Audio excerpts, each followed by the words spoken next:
કામ કરું. You name the schemes, A scheme એમની કોલેજમાં હોય. તમે વિચાર કરો કે સ્કિલ ડેવલપમેન્ટ તો એ પણ હોય, કમ્યુનિટી કોલેજ તો એ પણ હોય, નેકનો બેસ્ટ ગ્રેડ તો એ પણ હોય. અજય ગોર સાહેબ સાથે ઘણું બધું લાંબુ એસોસિએશન છે, પરંતુ એ સમયે અત્યારે એ વાત કરવા કરતા અજય ગોર સાહેબને મેં જે હમણાં તમને કહ્યું કે અહીંયા રિસોર્સ પર્સન તરીકે બોલાવવાનું એકમાત્ર કારણ સૌથી વધારે એ છે કે અજય ગોર સાહેબને મેં ખૂબ જ નજીકથી જોયા છે, એક કુશળ વહીવટકર્તા તરીકે અને એક ખૂબ જ રિઝલ્ટ ઓરિએન્ટેડ વહીવટકર્તા તરીકે. તો વધારે સમય નહીં લેતા, ઓવર ટુ યુ ગોર સાહેબ.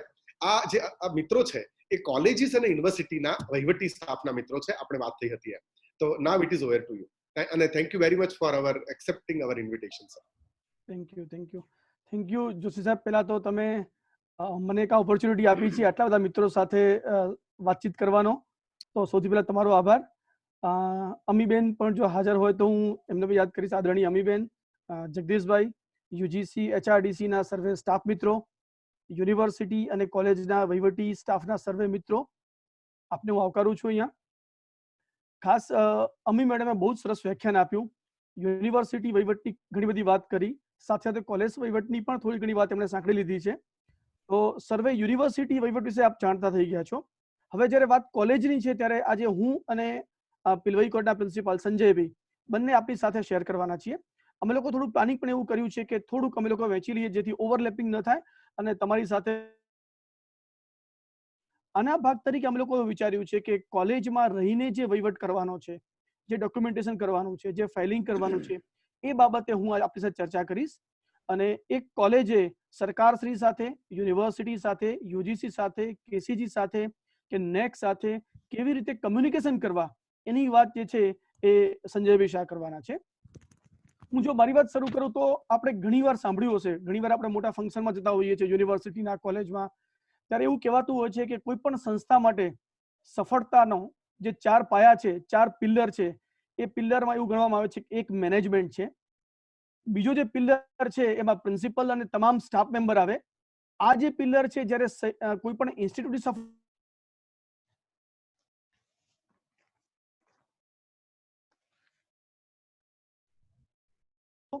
અને ચોથો જે પાયો છે એ સમાજ, દાતાશ્રીઓ અને વાલીઓ ગણવામાં આવે છે. આ 4 પાયા પર જે સંસ્થા ઊભી હોય એ સંસ્થા હંમેશા મજબૂત હોય. પણ આપણી વાત અહીંયા બિલકુલ જુદી છે. આપણે સંસ્થાની સફળતાની વાત કરીએ છીએ, વાત ચોક્કસ છે, પણ સાથે સાથે જો વહીવટી સફળતાની વાત કરવી હોય તો એના 4 પાયા બિલકુલ અલગ છે, અને એ પાયા પણ એટલા જ મજબૂત રાખવા પડે. મારી દ્રષ્ટિએ વહીવટી સફળતાના જે 4 પાયા છે એમાંનો સૌથી પહેલો પાયો મેનેજમેન્ટ છે. અહીંયા એવું બનશે કે પ્રિન્સિપાલ જે છે એ મેનેજમેન્ટના પાયા તરીકે રહેશે. મેનેજમેન્ટની સાથે વહીવટી સફળતાનો બીજો જે પાયો છે એ ઓફિસના કર્મચારીઓ એટલે કે વહીવટી કર્મચારીઓ છે બધા જ. ત્રીજો જે પાયો છે ઇન્ફ્રાસ્ટ્રક્ચર છે. અહીંયા ઇન્ફ્રાસ્ટ્રક્ચર એટલે કોઈ મોટી એસી ઓફ ઇન્ફ્રાસ્ટ્રક્ચર એટલે કે વહીવટને અનુકૂળ થાય એવું ઇન્ફ્રાસ્ટ્રક્ચર, કે તમારી પાસે સોફ્ટવેર છે કે નહીં, ERP છે કે નહીં, વહીવટ માટે ટેલી છે કે નહીં, આ બધી વસ્તુની વાત છે. આ ઇન્ફ્રાસ્ટ્રક્ચર કમ્પ્યુટર્સ છે કે નહીં, નેટવર્કિંગ છે કે નહીં, તો આ ઇન્ફ્રાસ્ટ્રક્ચર એક સારા વહીવટ માટે બહુ જરૂરી છે. અને ચોથો પાર્ટ જે આવે છે એ શિક્ષકોની વહીવટમાં મદદ. આપણે સૌ જાણીએ છીએ કે શિક્ષકોનું કામ ભણાવવાનું ઓછું જાણીએ છીએ, પણ શિક્ષકોને જે 40 વર્ષની ડ્યુટી અલગ આપેલી છે, જેમાં એવું કહેવાય છે કે 16 કલાક એમને ભણાવવાના છે, 10 કલાક માની લો પ્રિપરેશનના છે, તો બાકીના જે કલાક છે એમની પાસે જે હંમેશા વહીવટમાં મદદ કરવાના છે. અને આપણે જાણીએ છીએ એટલા માટે શિક્ષકો યુનિવર્સિટીમાં ડીન તરીકે હોય છે, BOS ના ચેરમેન તરીકે હોય છે, કોલેજની અંદર પરીક્ષા કમિટીમાં હોય છે. તો આ દરેક જગ્યાએ અલગ અલગ શિક્ષકોની મદદ હોય છે. તો જો આ 4 પાયા મજબૂત થાય તો કોઈ પણ સંસ્થા વહીવટી ક્ષેત્રે પણ ખૂબ મજબૂત છે એવું આપણે કહી શકીએ. એનું કહેવાનું, માની લો કે કોઈ દાતા છે, એ સંસ્થાને કોઈ દાન આપે છે ને, તો એ સંસ્થાનો દાન તરીકેનો પાયો થયો, એ મેનેજમેન્ટની સફળતાનો પાયો થયો. પણ એ દાન મળ્યા પછી એ દાનનો જે ઉપયોગ થયો અને એનો જે રીતે વહીવટી હિસાબ કિતાબ રાખવામાં આવ્યો છે ને, એ વહીવટી સફળતાના પાયામાં આવે. માટે એટલું જ જરૂરી છે. હમણાં તો આપણે બહુ જાણતા પણ હોઈશું કે આ કોવિડની સિચ્યુએશન છે, તો ભારત સરકારને ઘણું બધું દાન મળ્યું છે. એ જે દાન મળ્યું છે એ સરકારની સફળતા તરીકે ચોક્કસ ગણી શકીએ. પણ આપણે તરત જોયું હશે કે તરત ઓડિટની વાત પણ આવે છે કે એનું ઓડિટ થવું જોઈએ, કેમ થાય છે. તો એ જે ભાગ આવે છે એ વહીવટનો ભાગ આવે છે.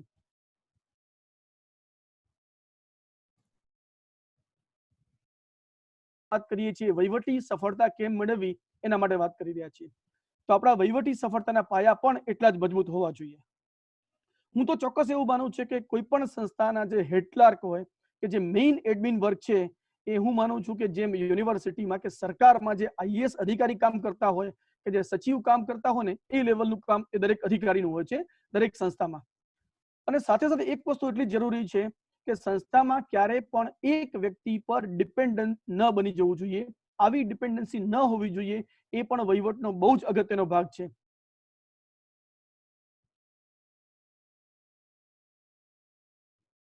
હોય તો વહીવટમાં બિલકુલ અંધાધૂંધી ફેલાઈ જાય એવું બિલકુલ ન થવું જોઈએ. અને માટે આપણે એક આયોજનની જરૂર છે. અને આયોજન કેમ કરવું એ બહુ જ અગત્યનો પડે. સૌથી પહેલો પટ આવશે આપણે વહીવટીમાં આયોજન કેમ કરવું હોય. આયોજનનું કારણ પણ તમને આપું કે આપણી એક નોર્મલ મેન્ટાલિટી એવી હોય છે બધાની કે કોઈ પણ જ્યારે ઉઘરાણી કરે ને ત્યારે આપવું. એટલે કે સાહેબ ઉઘરાણી કરે તો કામ શરૂ કરવું, અથવા સાહેબ ઉઘરાણી કરે તો ડોક્યુમેન્ટ આપવા. આ એક નોર્મલ મેન્ટાલિટી છે આપણી. અને બીજું, જો કદાચ કંઈ કામ ન થઈ શક્યું તો આપણા પાસે ભારતની બીજી ફાઇનાન્શિયલ બેંક ભલે ફડચામાં જે બાના બેંક છે, એટલે કે એક્સક્યુઝ આપવાની બેંક, એ ક્યારે ખાલી નથી થતી. આપણી પાસે બધા જ એક્સક્યુઝ હંમેશા રેડી હોય છે. અને માટે આપણે એ એક્સક્યુઝમાં ન પડવું હોય તો એક પાક્કું આયોજન વહીવટ માટેનું બહુ જરૂરી છે. અને એ આયોજન માટે બહુ નાનું એક્ઝામ્પલ તમને હું મારા ઓફિસના ક્લાર્કનું આપીશ કે જેને મને એક આઈડિયા આપેલો છે. હું અત્યારે વાત કરી રહ્યો છું, બને કાચ મોટી મોટી વાત એક પ્રિન્સિપાલ કરું તમને એવું લાગે ખરું, પણ મને હંમેશા જે સારા સારા આઈડિયા મળ્યા છે એ મારા એડમિન અને મારા વહીવટી સ્ટાફ તરફથી મળ્યા છે. અને માટે જ આટલું સારું કામ કરી શકાય છે. એટલે દરેક વહીવટી કર્મચારીમાં ખૂબ સારી શક્તિ હોય છે વિચારવાની. એમને થોડી મુક્તતા પણ મળવી. આપું છું જે મારા વહીવટી કર્મી છે મારી સાથે શેર કર્યો હતો. આ આપણે દરેક વ્યક્તિએ જોયું છે કે આપણી ઓફિસમાં કે આપણી કોલેજમાં હંમેશા એક કેલેન્ડર લટકતું હોય છે જેમાં તારીખો લખેલી હોય. માની લો કે અત્યારે મે મહિનાનું કેલેન્ડર લટકી રહ્યું છે. આપણે એ કેલેન્ડરમાં જોઈએ છીએ કે એ મે મહિનાના મોટા કેલેન્ડરની બંને બાજુ એ જ સેમ પેજમાં આગલા મહિનાનું નાનું કેલેન્ડર પણ હશે અને એના આવતો મહિનો જે આવવાનો છે એનું પણ કેલેન્ડર હશે. એટલે કે મે મહિનાના મોટા કેલેન્ડરમાં એપ્રિલ મહિનાની તારીખો પણ લખેલી હશે નાના અક્ષરે, અને જમણી બાજુમાં જે આવતો મહિનો જૂન મહિનો છે એની તારીખ પણ લખેલી હશે. મારા કર્મચારી એવું કીધું. અને પછી માની લો કે તારે મે મહિનો ચાલી રહ્યો છે તો મે મહિના દરમિયાન આપણે શું કામ કરવાના છે લિસ્ટ આપણી પાસે હોય. એપ્રિલ મહિનામાં કયા કામ પૂરા થઈ ગયાનું નાના અક્ષરે બાજુમાં લિસ્ટ હોય, અને જૂન મહિનામાં કયા કામ આપણે સંભવિત આવવાના છે એનું પણ નાનું લિસ્ટ હોય. તો બધી વસ્તુ આપણે એક સાથે વિઝ્યુઅલાઇઝ કરી શકીએ. એપ્રિલ મહિનાનું કોઈ કામ જો બાકી રહી ગયું હોય તો પણ આપણી નજરમાં આવી જાય. એનું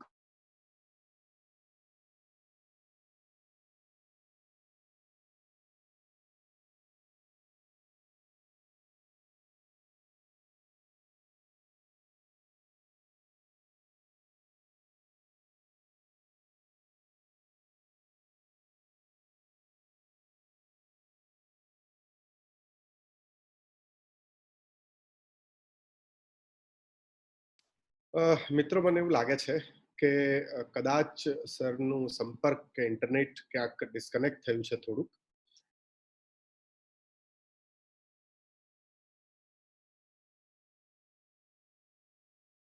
થઈ જશે અને લેટેસ્ટ વેઇટ રિકનેક્ટ થાય છે ત્યાં સુધી. એ સર જે વાત કરતા હતા it ease of a planning. સાહેબે જે કેલેન્ડરની વાત કરી, હું જો ટેકનોલોજીકલ રીતે કેલેન્ડરની વાત કરું તો મિત્રો હવે તો આપણી પાસે બધાની પાસે મોબાઈલ છે અને મોબાઈલમાં આ ટેકનોલોજી એ કઈ બહુ અઘરી વાત નથી. મોબાઈલમાં આપણી પાસે બધાની પાસે કેલેન્ડર હોય જ છે અને મને લાગે છે કે આપણે લોકો એનો બહુ સરસ રીતે ઉપયોગ કરતા જ હોઈએ છીએ. અને if we use it in a better way, આપણે જો મોબાઈલને સારી રીતે વાપરીએ, મોબાઈલનો આપણે સારી રીતે ઉપયોગ કરીએ કેલેન્ડર માટે ને એવા કોઈ કામ માટે, તો ચોક્કસ મને લાગે છે કે એ મોબાઈલથી પણ આપણે આવા કેલેન્ડરને સિન્ક્રોનાઇઝ કરી શકીએ અને આપણે આપણા આવા જે પણ પ્રકારના કામ છે અથવા જે કંઈ યાદ રાખવાની વાત છે એને આપણે ચોક્કસ યાદ રાખી શકીએ અને કરી શકીએ. ગૌર સાહેબ પાછા આપણી સાથે જોડાઈ ગયા છે અને હું એમને પાછા આમંત્રણ આપું છું. ગૌર સાહેબ, આપનો વિડીયો આપ શરૂ કરી દેશો તો મને લાગે છે સ્ક્રીનમાં આવી જશો. યસ, ગૌર સાહેબ સ્ક્રીનમાં છે. યા સર. સોરી મિત્રો, થોડા ઇન્ટરપ્શન માટે હવે હું મોબાઈલથી જોડાયો છું, પહેલા લેપટોપથી હતો. હા, ધેટ્સ ફાઇન. નેટવર્ક થોડું ટેકનોલોજી હવે સાંભળી શકાય છે ને? Yes sir. યા સાંભળી શકાય છે, સંભળાય છે સર. તો જે મેં વાત કરી કે આપણે બાના બેંકથી કે એક્સક્યુઝ બેંકથી બચવું હોય તો કેવી રીતે કામ કરવું એની વાત કરી.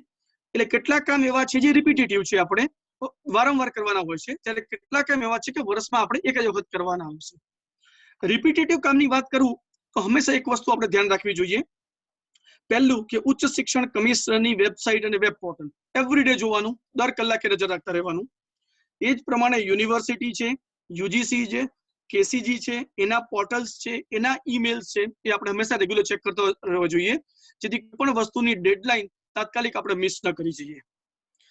એચઆર માં વાત કરીએ આપણે, અમુક જે રિપીટેટિવ વર્ક છે તો પગાર બિલ જે આપણે દર મહિને બનાવવાનું હોય છે, સીએલ ડીએલ કે અમુક પ્રકારની લીવના રિપોર્ટ જે આપણે દર મહિને જરૂર પડતી હોય છે અપડેટ કરવાના હોય છે. એને કોઈ નોટિસ કાઢી હોય આપણે તો નોટિસનું ફાઇલિંગ, એ સ્ટાફની નોટિસ હોય, વિદ્યાર્થી નોટિસ હોય કે બીજી કોઈ હોય, એનું ફાઇલિંગ જ્યારે નોટિસ કાઢી હોય તો ડેલી હોય. માની કે બિલ્ડિંગ મેનેજમેન્ટનું આપણે રજીસ્ટર રાખ્યું હોય કોલેજની અંદર, કોઈ વસ્તુ બગડી ગઈ છે, કોઈ રજીસ્ટર કર્યું હોય તો ડેલી કોલેજ છૂટતા પહેલા એકવાર જોઈ લેવી જોઈએ, જેથી કોઈની કમ્પ્લેન્ટ હોય સોલ્વ કરી શકીએ. ઘણી કોલેજ ક્લિનિંગ રજીસ્ટર પણ મેન્ટેન કરતી હોય છે કે કોલેજ છોડે એના પહેલા જે પીયુ ને જવાબદારી સોંપેલી હોય એને ક્લિયર કરી છે કે નહીં, એ કોઈ પણ એક વહીવટી સ્ટાફ ચેક કરી લેતા હોય છે, તો એ રજીસ્ટર પણ ડેલી ચેક કરવું પડતું હોય છે. આપણે બાયોમેટ્રિકમાં એન્ટ્રી થઈ ગઈ હોય તો એ એન્ટ્રીનો આજનો રિપોર્ટ કેવો છે એકવાર એક નજર આવી જવી જોઈએ એના પર, કે કોની એન્ટ્રી કેટલા વાગે છે ને કોનું એક્ઝિટ કેટલા વાગે છે. તો આ બધું ડેઇલિંગ વર્કમાં આવે છે. મસ્ટર જે છે એ આપણે દર મહિને અપડેટ કરતા હોઈએ છીએ, જેવું પહેલી તારીખ આવે પેલા નવા નામ લખાઈ જવા જોઈએ અંદર, એ લોકોનું સીએલ ડીએલ જો હોય કેરી ફોરવર્ડ થઈ જવી જોઈએ, આ બધી વાત કરતા હોઈએ છીએ આપણે. સેલરી રજીસ્ટર છે કે જેમાં એક વખત પગાર જમા થઈ ગયો હોય તો એમાં કર્મચારીની સહી લેવાની હોય છે રેવન્યુ સ્ટેમ્પ લગાડીને, એ આપણું એક રિકરિંગ વર્ક છે, રિપીટેટિવ વર્ક છે, એ દર મહિને થઈ જવું જોઈએ.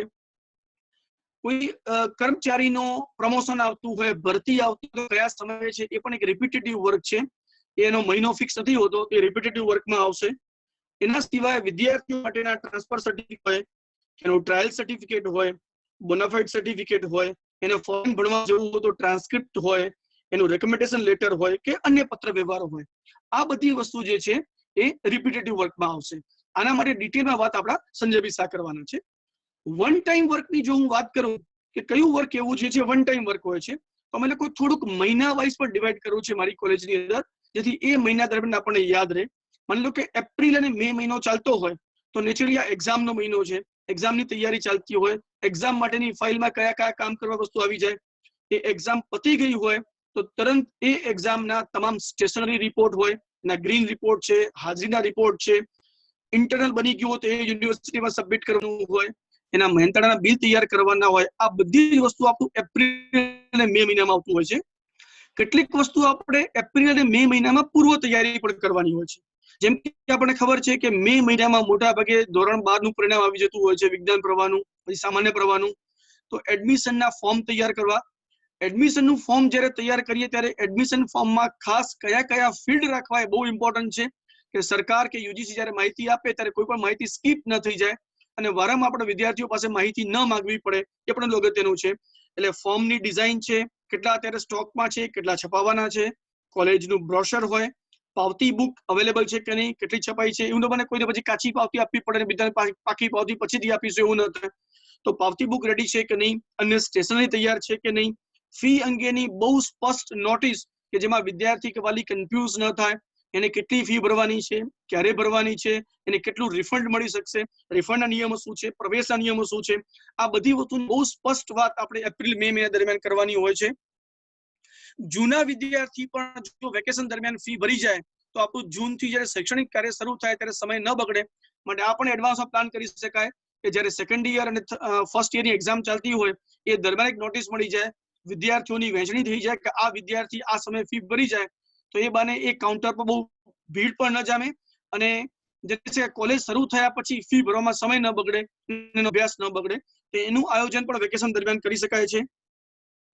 જ્યારે પ્રવેશનું કામ શરૂ થઈ ગયું હોય, વિદ્યાર્થીઓ પ્રવેશ ફોર્મ ભરતા હોય ત્યારે એ પ્રવેશ ફોર્મના દરેકે દરેક વસ્તુની એન્ટ્રી કમ્પ્યુટરમાં થઈ જવી જોઈએ, જેથી જ્યારે પણ મેરિટ લિસ્ટ બનાવવાનું હોય કે ડેટા એન્ટ્રી થયેલી કોઈ પણ વસ્તુનું એનાલિસિસ કરવાનું હોય તો આપણે તરત કરી શકીએ.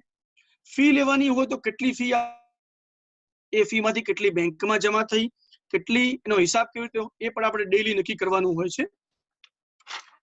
એવી રીતે જૂન અને જુલાઈની વાત કરીએ આપણે તો જૂન અને જુલાઈમાં મોટાભાગે કોલેજ શરૂ થઈ ગયું હોય છે, એટલે કે આપણે નવું પહેલું જ મસ્ટર બનાવવાનું હોય છે, ટીચિંગ સ્ટાફ હાજર થાય એટલા માટે. કેટલા વિદ્યાર્થીઓની ફી ભરાઈ ગઈ છે, કેટલા વિદ્યાર્થીઓની ફી બાકી છે એની નોટિસ નીકળી જાય, જેથી જે લોકો વિદ્યાર્થીઓ ફી ભરી હોય ખ્યાલ આવે અને બાકીના વિદ્યાર્થીઓને ખ્યાલ આવી શકે અને એ વહીવટનું કામ બહુ ઝડપથી પૂરું કરી શકીએ આપણે ફીનું. યુનિવર્સિટીની પરીક્ષામાં જે પણ હવે સંપૂર્ણ પતી ગયું હોય તો એ એક્ઝામના તમામ રિપોર્ટ્સ અને દરેક વસ્તુ છે એ આપણે યુનિવર્સિટીમાં સબમિટ કરી દેવાના હોય છે.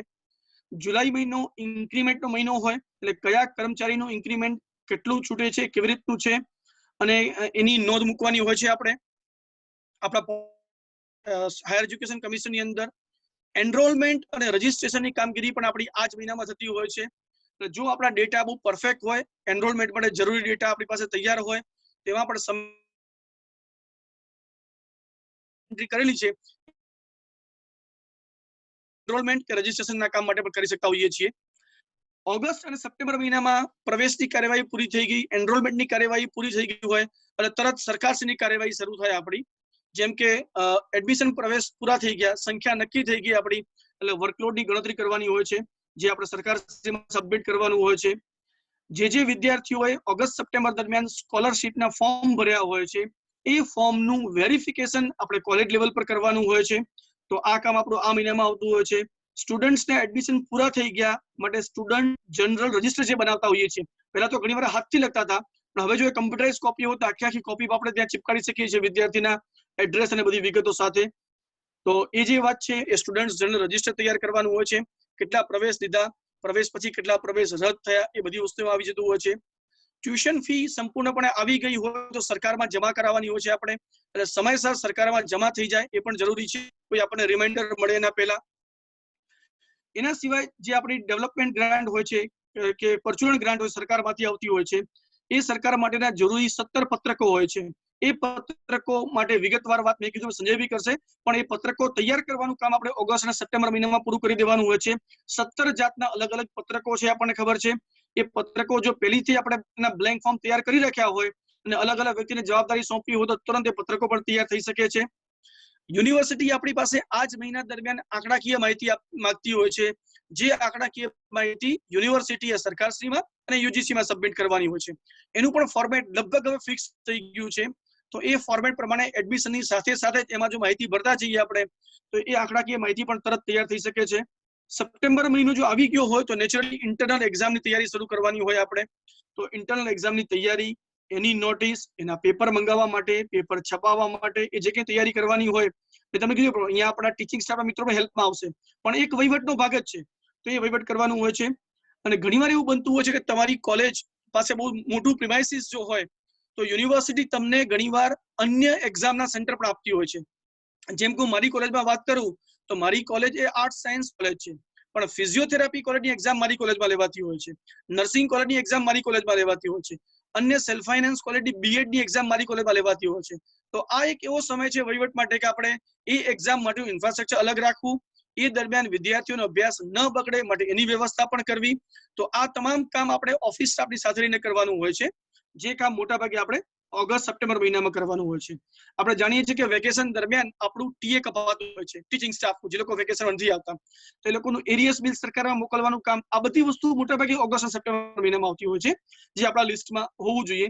અને જો આપણી પાસે હોય તો અમુક વસ્તુ જ્યારે પણ આપણે ફ્રી હોઈએ ત્યારે આપણે એડવાન્સ કામ કરી શકીએ એ માટે આ વસ્તુ આપણી પાસે હોવી જરૂરી છે. નવેમ્બર અને ડિસેમ્બર મહિનો આવે એટલે તરત યુનિવર્સિટી એક્ઝામની તૈયારીમાં આપણે રોકાવું પડતું હોય છે. એટલે જે કંઈ બ્લોક એરેન્જમેન્ટ છે એની તૈયારી હોય.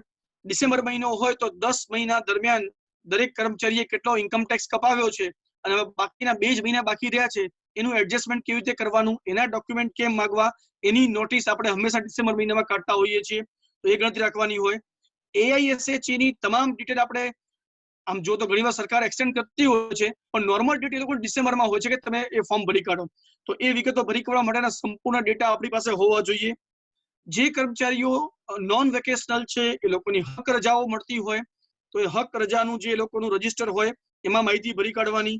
GPF રજીસ્ટર હોય આપણું, જે આપણું એક વખત ઉચ્ચ શિક્ષણ કર્મચારીની ઓફિસમાંથી જો આપણે લેવલ કરી લીધું હોય, મેચિંગ કરી લીધું હોય તો એની એન્ટ્રી કરવાનું હોય, એ મેન્ટેન કરવાનું હોય. સર્વિસ બુકમાં કોઈ પણ જગ્યાએ એન્ટ્રી કરવાની હોય, ઇન્ક્રીમેન્ટ આવી ગયું હોય કે પછી કોઈને કોઈ પ્રમોશન મળ્યું હોય, આ તમામ વસ્તુ ડિસેમ્બર મહિના દરમિયાન થઈ જતું હોય તો એ જે સરકારના આપણા રજીસ્ટર છે એ હક રજાનું રજીસ્ટર હોય, જીપીએફ નું રજીસ્ટર હોય, કે સર્વિસ બુક હોય, એના સિવાય જૂથ વીમાની જે કંઈ કાર્યવાહી કરવાની હોય, કે આપણી પાસે જે સેકન્ડ ટર્મની ફી આવી ગઈ, જેમ ફર્સ્ટ ટર્મની ફી આપણે સરકારમાં મોકલી આપી એમ સેકન્ડ ટર્મની ફી, ટ્યુશન ફી પણ સરકારમાં મોકલવાની હોય છે. એ પણ જો ડિસેમ્બર સુધીમાં કાર્યવાહી પૂરી થઈ જાય તો આપણે નિયમિતપણે આ કામ કરી શકીએ એવું કહી શકાય. હવે આ જે વાત મેં તમારી સાથે કરી એ વાત માત્ર લિસ્ટ કર્યું કે આટલા કામ આપણી પાસે હોય છે, જે કામ આપણે કરવાના હોય છે. આ એક કામનું લિસ્ટ થઈ ગયું. હવે પ્રશ્ન એ છે કે આ કામને આપણે કેવી રીતે કરવું અને કયા ફોર્મમાં કરવું જેથી એ કામ પૂરું થયા પછી ડોક્યુમેન્ટ આપણી પાસે બહુ પ્રોપર રીતે સચવાઈ રહે. હું તમને બહુ નાનું એક્ઝામ્પલ આપું કે દરેક કામની આપણે એસઓપી બનાવવી જોઈએ.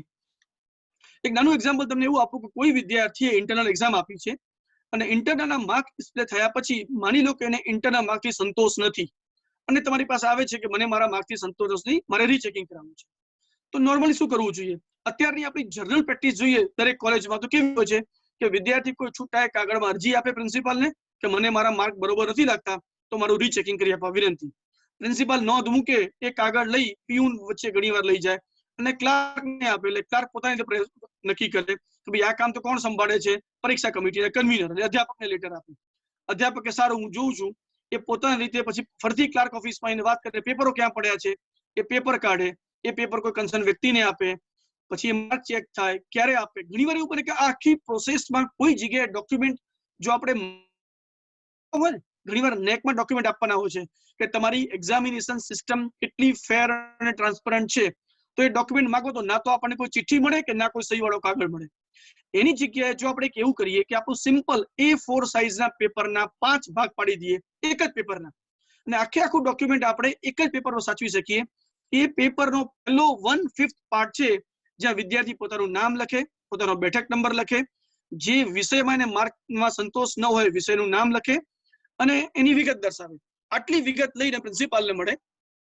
પ્રિન્સિપલ એમાં નોંધ મૂકીને એ જ કાગળ સીધું જ ક્લાર્ક ઓફિસમાં આપે.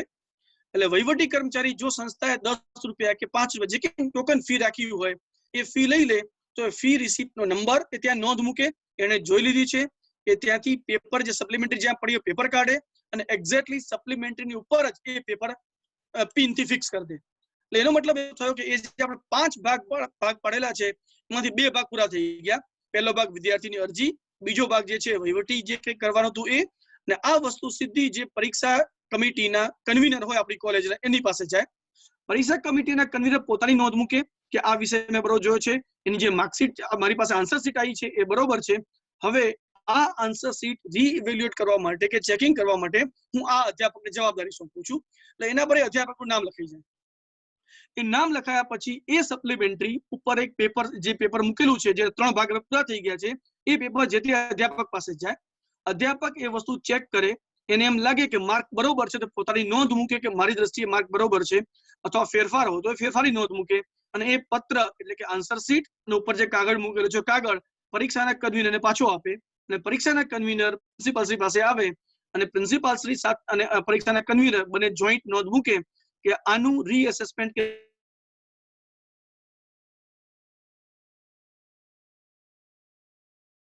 એક બાજુ વિદ્યાર્થીને જાણ થઈ જાય, એ કોપી ઓફિસમાં જાય તો જે આન્સર શીટ છે એ આન્સર શીટના બંડલમાં જતી રહે અને જે પેપર છે કે જેના પર 5 વ્યક્તિઓની તમામ નોંધ મુકાયેલી છે એ આપણી પરીક્ષાની જે કમિટી બનાવેલી હોય આવી અનફેર મીન્સમેન્ટ કમિટી, એ કમિટીની ફાઇલમાં જતું રહે. જ્યારે પણ આપણે જરૂર પડે ને તમે એક જ પેપર કાઢો, તેમાં વિદ્યાર્થીની અરજીથી માંડી એ આખી પ્રોસેસ પૂરી થઈ અને છેલ્લે આપણે શું રિઝલ્ટ આપ્યું એ એક જ પેપરમાં બધું જ સચવાઈ રહે, કોઈ આડોડું લખાણ તમને જોવા ના મળે. તો આ એક નાની વસ્તુની એસઓપી તૈયાર થઈ. આવી તો ઘણી વસ્તુ હોય છે.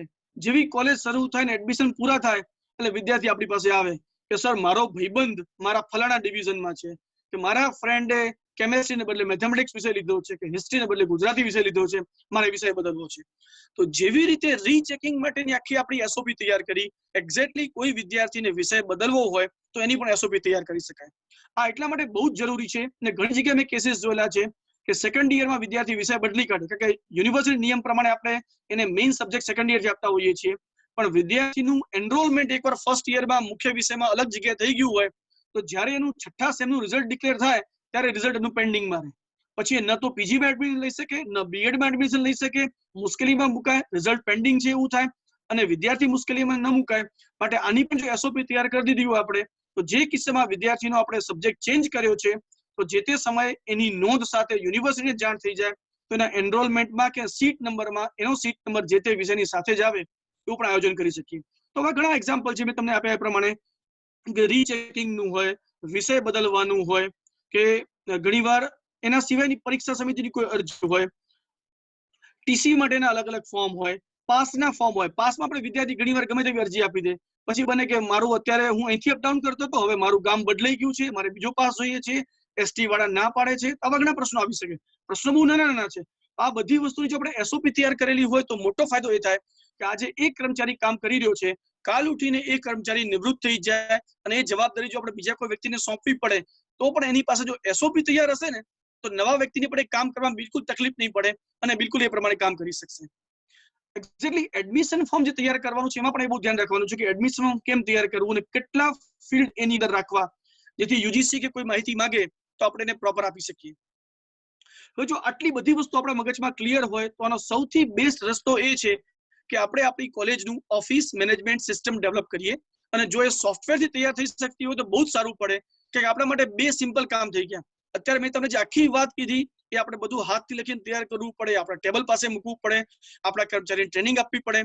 એને બદલે જો સિમ્પલ સોફ્ટવેર હોય તો આપણે એક જ કામ કરવાનું, આપણું કામ ડેટા એન્ટ્રીનું. જેવી ડેટા એન્ટ્રી કરી નાખી તો એ સોફ્ટવેર રેડી હોય. સોફ્ટવેરનું કામ છે એ છે કે તમને બધા રિપોર્ટ જનરેટ કરીને આપવાનું, એટલે બધા જ રિપોર્ટ બહુ સિમ્પલી જનરેટ થઈ જાય. જે આઈડિયા અત્યારે આપણા મગજમાં છે એ વારંવાર આપણે આઈડિયા દોડાવવો ન પડે ને બધા જ ફોર્મ ઓટોમેટિક જનરેટ થઈ જાય. અને હવે તો સોફ્ટવેર એટલા સિમ્પલ છે કે તમે તમારા મોબાઈલમાં ઇન્સ્ટોલ કરી શકો છો. તો તમારી મોબાઈલમાં તમે તમારી ઓફિસ લઈને ફરતા હો એટલું ઈઝી બની શકે છે. તો ઓફિસનું કોઈ પણ પ્રકારની ચિંતા તમારા મગજ પર ન રહે. ઇવન હવે તો જેમ આપણે અલગ અલગ નોટિફિકેશન મળતા હોય છે, એ સોફ્ટવેરમાં તમે સેટ કરો તો તમને એ સોફ્ટવેર રોજ સવારે નોટિફિકેશન પણ આપી દે કે તમારે આજે આ કામ કરવાના છે. આપણે એક વખત ફીડ કરવાનું હોય કે મારે કયા મહિનામાં કયા દિવસોમાં કયા કામ કરવાના છે, ઓટોમેટિક આપણે જાતે રિમાઇન્ડર આવતા થઈ જાય. તો આપણે એક બહુ સારી સિસ્ટમ છે કે ક્યાંય આપણે કોઈ બાનું ન કાઢવું પડે કે આ વસ્તુ મારા મગજમાંથી નીકળી ગઈ, કે હું ફલાણા ટેન્શનમાં હતો, કે મારું કોઈ ફેમિલી મેમ્બર બીમાર હતું, દવાખાનામાં હતો, મારી આ વસ્તુ ચૂકાઈ ગઈ. તો જો આવું એક સોફ્ટવેર સરસ તૈયાર કર્યું હોય તો બધી જ માહિતીને રિમાઇન્ડર આપણને મળતા રહે. એ રિમાઇન્ડર દરેક વ્યક્તિ જોતો રહે તો ક્યારેક કોઈ વ્યક્તિ રજા પર હોય તો બીજો વ્યક્તિ પણ યાદ કરાવી અને એ કામ પૂરું કરી શકે છે. તો આટલું ઇમ્પોર્ટન્ટ વસ્તુ જે છે એને આપણે એક સોફ્ટવેર તરીકે મૂકીએ તો બહુ જ સારી વસ્તુ બની શકે છે. ત્રીજી જે વસ્તુ આવે છે ફાઇલિંગની. જૂની એક સિસ્ટમ આપણે જોઈ છે કે દરેક કોલેજમાં ઓછામાં ઓછી 100 થી 150 ફાઇલ હશે, અને ફાઇલને આપણે હંમેશા નંબર પણ આપતા હોઈશું કે 1 નંબરની ફાઇલ, 2 નંબરની ફાઇલ, 3 નંબરની ફાઇલ, એમ 149 નંબરની ફાઇલ. અને આપણે બહુ સારી રીતે ગોઠવતા હોઈએ છીએ જ્યારે ભાગ પડી ત્યારે કે ચલો પહેલો ભાગ શું રાખો, બધી મંડળને રિલેટેડ ફાઇલ. બીજો ભાગ તો સરકારને રિલેટેડ ફાઇલ, જેમાં આપણે જીઆર આવે કે પગારના નિયમો આવતા હોય, પે ફિક્સેશન આવતા હોય કે ગ્રાન્ટના લેટર આવતા હોય, આ બધી વસ્તુ હોય. ત્રીજી જે પાર્ટ આપણે પાડ્યો હોય કે યુનિવર્સિટીનો હોય, ધારો કે એના બે ભાગ પાડ્યા હોય કે પરીક્ષા લક્ષી પરિપત્રો અલગ જગ્યા હોય, ફાઇલો અલગ જગ્યા હોય, એકેડેમિક જોડાણની બધી વિગતો હોય એ અલગ જગ્યા હોય, આવા ભાગ પાડેલા હોય. નવો વિષય શરૂ કરવો છે તો એની અરજી કરવાની હોય, એના બધી ફાઇલ હોય. વિદ્યાર્થી લક્ષી એક ફાઇલ હોય, સ્ટાફની એક ફાઇલ હોય, એક્ટિવિટીની ફાઇલ હોય, યુજીસીની એક ફાઇલ હોય. દરેક એફિલિએટેડ કોલેજ પાસે જો પીજી સેન્ટર હોય તો ઘણીવાર પીજીના અમુક સેક્શનની ફાઇલ હોય, અકાઉન્ટની ફાઇલ હોય, લાઇબ્રેરીના અમુક ડોક્યુમેન્ટ જગ્યા રહેતા હોય તો લાઇબ્રેરીનું એક ડોક્યુમેન્ટ ઓફિસમાં પણ રહેતું હોય ઘણીવાર એની ફાઇલ હોય, આરટીઆઈની ફાઇલ હોય કે અન્ય ફાઇલ હોય. આવી ફાઇલ આપણે ભાગ પાડતા હોઈએ છીએ. તો ઘણીવાર મુશ્કેલી કેવી થાય કે યુનિવર્સિટીની ફાઇલ ધારો કે આપણી 71 નંબરથી 91 નંબરની ફાઇલ છે અને અચાનક યુનિવર્સિટી પછી કોઈ નવો વિષય શરૂ કરે, નવું જોડાણ લીધું ને નવી ફાઇલ બનાવવાની થઈ, તો હવે એ ફાઇલનો નંબર વચ્ચે બાકી રહ્યો નથી, એટલે આપણે ફાઇલ નંબર આપવો પડે 151 152. અને હવે જ્યારે આપણે કંઈ કામ શોધવું હોય દર વખતે આપણે 1 નંબરની ફાઇલથી શરૂ કરી 151 નંબરની ફાઇલ જોવી પડે. એને બદલે અમે લોકો એવી સિસ્ટમ ડેવલપ કરી છે અત્યારે કે માની લો કે મંડળ છે ને 1 નંબર આપી દો, ગવર્મેન્ટ છે ને 2 નંબર આપી દો. હવે મંડળને 1 નંબર આપણે રિલેટેડ કોઈ પણ ફાઇલ હોય એ ધારો કે ગવર્નિંગ બોર્ડના નામ હોય કે ગવર્નિંગ બોર્ડની મીટિંગ થતી હોય કે ઓડિટરે ઓડિટ રિપોર્ટ આપેલો હોય, મકાન અંગેનું કોઈ ડોક્યુમેન્ટ હોય કે પછી હોસ્ટેલના કોઈ ડોક્યુમેન્ટ હોય, કોર્ટ કચેરીના કોઈ કાગળ હોય, આ બધું આપણી મંડળના ભાગમાં મૂકતા હોઈએ છીએ હંમેશા. તો એ મંડળના ને 1 નંબર આપી દીધો. હવે ફાઇલ શું કરો તમે 1.1, 1.2, 1.3, 1.4, 1.10 એવા નંબર આપો. એટલે ઇન કેસ તમારે નવી ફાઇલ બનાવવાની થઈ, ધારો કે તમારી મંડળની અત્યારે 10 ફાઇલ છે 1.1 થી 1.10, તમે ઇઝીલી 1.11 નંબર આપી શકો છો, 1.12 નંબર આપી શકો છો. તમારી પાસે એ ઓપ્શન ખુલ્લું રહે છે. અને જ્યારે તમારે ફાઇલ સર્ચ કરવાની હોય ને તો તમારે 10 જ ફાઇલ સર્ચ કરવી પડે. તમે 2 નંબર આપી દીધો છે તો તમે દરેક ફાઇલને ગવર્મેન્ટની 2 નંબર આપો, 2.1, 2.2, 2.3, 2.4. ધારો કે સરકાર સાથે વધારે કોમ્યુનિકેશન છે, 2.20 સુધી ફાઇલ છે. એ ફાઇલ પતી ગયા પછી પણ જ્યારે નવી ફાઇલ આવે તમે 2.21 કે 2.22 નંબર આપી શકો છો. તો ત્યારે સરકારના કમ્યુનિકેશન તમારે ચેક કરવા હોય તમારે એ 20 ફાઇલ જ જોવી પડે અને તરત તમને ફાઇલ મળી જાય. અને તમે તમારી ફાઇલની ગોઠવણી પણ કબાટમાં આવી રીતે કરી શકો કે જેથી તમારે એ સર્ચ કરવું પણ ઈઝી પડે ને ફાઇલ લેવું પણ ઈઝી પડે. તો જો આ પ્રમાણે ફાઇલ નંબર આપણે આપીએ તો આપણા માટે બહુ સારી વસ્તુ રહે છે અને આ પ્રમાણે કરી શકતા હોઈએ છીએ. ત્રીજી જે વસ્તુ છે ફાઇલિંગ, હવે જમાનો બદલાયો છે. માત્ર પેપર ફાઇલિંગ કરીએ જરૂર નથી, આપવાની હોય છે એક હાર્ડ પેપર ફાઇલિંગ અને બીજી સોફ્ટ પેપર ફાઇલિંગ. એટલે ઘણા ડોક્યુમેન્ટ એવા હોય છે જે આપણે તરત રિટ્રીવ કરી શકીએ અને એને કોઈ ડેટામાં ગોઠવી અને કોઈ રિપોર્ટ જનરેટ કરી તરત આપણે સરકારમાં સબમિટ કરી શકીએ. અને એ ફાઇલ કેમ શોધવી એના માટેનો પાથ પણ સરસ બનાવવાનો હોય છે. તો જો આ પ્રમાણે આપણે એક સોફ્ટ કોપીમાં પણ ડોક્યુમેન્ટ રાખીએ અને હાર્ડ કોપીમાં રાખીએ તો આપણું ફાઇલિંગ વર્ક જે છે એ બહુ સરસ રહેશે. ત્રીજું જે છે એ આપણે નોટિસ જે હોય છે એને પણ આપણે જો મેલથી, કોઈ મેસેજથી કે FB પેજ તૈયાર કરી બનાવો તો એ નોટિસ અને ડોક્યુમેન્ટ પણ જ્યારે જરૂર પડે ત્યારે આપણે તરત મળી રહે છે, આપણે આપણા મેલ ચેક કરીએ તો. તો આ એક ડોક્યુમેન્ટ અગત્યની વાત થઈ. ત્રીજી વાત હું ખાસ તમારી સાથે હું 5 મિનિટમાં શેર કરીશ, મને ખબર સમય પૂરો થવા આવ્યો છે. આમ તો ઘણી બધી વસ્તુ શેર કરવી છે. હમણાં જે વાત થઈ, જગદીશભાઈએ પણ વાત કરી કે ગુજરાતની અમુક કોલેજોને કૌશલ કેન્દ્ર કે BVOC કે કમ્યુનિટી કોલેજ કે આ બધી વસ્તુ મળેલી છે. અને એના યુનિવર્સિટી માટે કામનું છે, કોલેજ માટે પણ એટલું જ કામનું છે. અને આ બધી વસ્તુમાં UGC તમને મોટા ભાગે વેકેશનમાં મેલ કરતી હોય છે. અને એ વખતે તમારો મોટા ભાગનો સ્ટાફ રજા પર હોય, કોઈ હોય નહીં, ડોક્યુમેન્ટ તમારે તાત્કાલિક UGCમાં સબમિટ કરવાના હોય, કારણ કે તમે એ જ સબમિટ કરો તો તમારી ગ્રાન્ટ ડિસ્પર્સ થવાની હોય. તો એ બધું કામ અટકે નહીં માટે તમે એક કામ કરી શકો, કોલેજની અંદર તમારું પોતાનું એક પોર્ટલ ડેવલપ કરી શકો. એ પોર્ટલની અંદર દરેકે દરેક અધ્યાપકને, અધ્યક્ષને, પ્રિન્સિપાલને, એડમિન ઓફિસને, IQAC ને અલગ અલગ રાઇટ્સ મળેલા હોય. જેમ કે અધ્યાપક રોજે રોજ એમાં એન્ટ્રી કરી શકે, ડિપાર્ટમેન્ટ હેડ છે એ દરેક એન્ટ્રીને વ્યૂ કરી શકે અને પોતાની એન્ટ્રી કરી શકે, પ્રિન્સિપલ જે છે એ કોલેજની તમામ એક્ટિવિટીને વ્યૂ કરી શકે અને જરૂર પડે તો કોપી કરીને એ ડોક્યુમેન્ટ તરીકે લઈ શકે. આના અમે ઘણા બધા ભાગ બનાવેલા છે અને આ એક અમારી બેસ્ટ પ્રેક્ટિસ પણ છે કોલેજની કે જેની અંદર અધ્યાપકો દરરોજે દરરોજ પોતાના ડેટા અપડેટ કરતા હોય છે. તમે આજે પણ પૂછો કે અમારી કોલેજના AIX અધ્યાપકના કેટલા પબ્લિકેશન છે કે કેટલા એમણે સેમિનાર અટેન્ડ કરેલા છે, તો વિધિન ફ્રેક્શન ઓફ ટાઈમ એ અધ્યાપકની ગેરહાજરીમાં પણ ડેટા મળી શકે. એ જે પોર્ટલ બનાવેલું છે એમાં અધ્યાપકો શેની એન્ટ્રી કરવાની, તો આવું હોય કે અધ્યાપકની એકેડેમિક ડાયરી રોજની એને રોજ રોજ ભરી કાઢવાની. એક્ઝામના જે કંઈ ઓર્ડર આવેલા હોય એ પોતે BOS માં હોય તો લેટર અપલોડ કરી દેવાનો, જેથી પ્રિન્સિપલ ઇઝીલી ડાઉનલોડ કરી શકે, ક્લાર્ક ઓફિસ ઇઝીલી ડાઉનલોડ કરી શકે જ્યારે પણ જરૂર પડે ત્યારે. કોલેજમાં મેન્ટરશિપ ચાલતી હોય તો મેન્ટરશિપ બધા રેકોર્ડ પણ એમાં અપલોડ કરેલા હોય.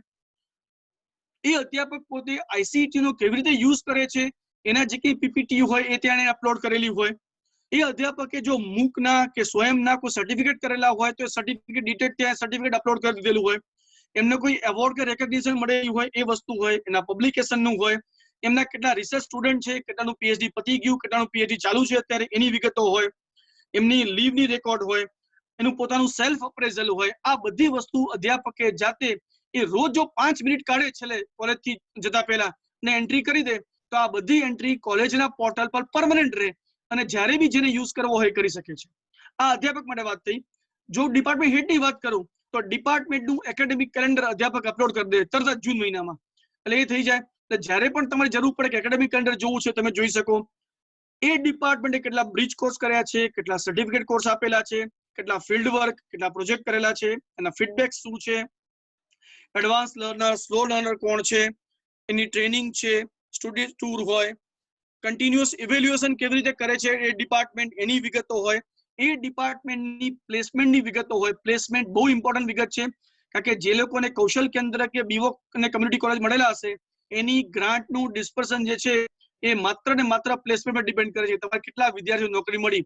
હવે વેકેશન દરમિયાન આપણે આ બધી વસ્તુ અધ્યાપકને પૂછવા જઈએ તો ન મળી શકે, પણ જો આપણી પાસે રેડી પોર્ટલ પર અવેલેબલ હોય તો ઇમિડિયેટલી આપણે સવારે લેટર આવે તો સાંજે આપણે આખો રિપોર્ટ તૈયાર કરી શકીએ. એની અંદર દરેક ડિપાર્ટમેન્ટનું પોતાનું રિઝલ્ટ એનાલિસિસ એ પોર્ટલ પર હોય, સેમિનાર વર્કશોપની ડિટેલ હોય, કરિયર ગાઈડન્સની ડિટેલ હોય, એ ડિપાર્ટમેન્ટના કેટલા વિદ્યાર્થીએ આજ સુધીમાં કઈ બેચમાં નેટ સ્લેટની એક્ઝામ પાસ કરેલી છે એ વસ્તુના પોર્ટલ પર રેડી અવેલેબલ હોય, એફડીપી પીડીપી ની ડિટેલ હોય, સેલ્ફ અપ્રેઝલ રિપોર્ટ બધાના હોય, અને એ ડિપાર્ટમેન્ટ પોતે શું બેસ્ટ પ્રેક્ટિસ કરે છે આ વસ્તુ પણ એના પોર્ટલ પર અપલોડ થયેલી હોય તો ઇમિડિયેટલી આપણને આ વિગત મળી શકે.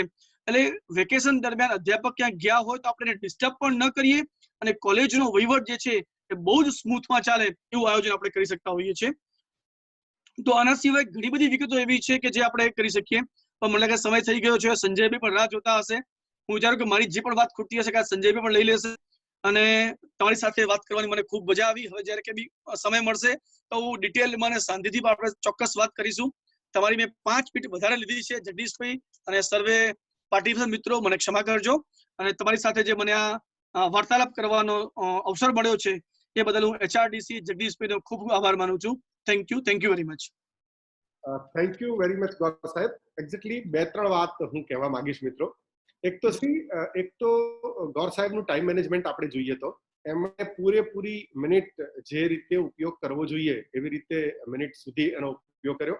અને એમણે છતાં પણ જ્યારે 2-4 મિનિટ વધારે વાત થઈ તો હી સેઇંગ કે આઈ am sorry for that.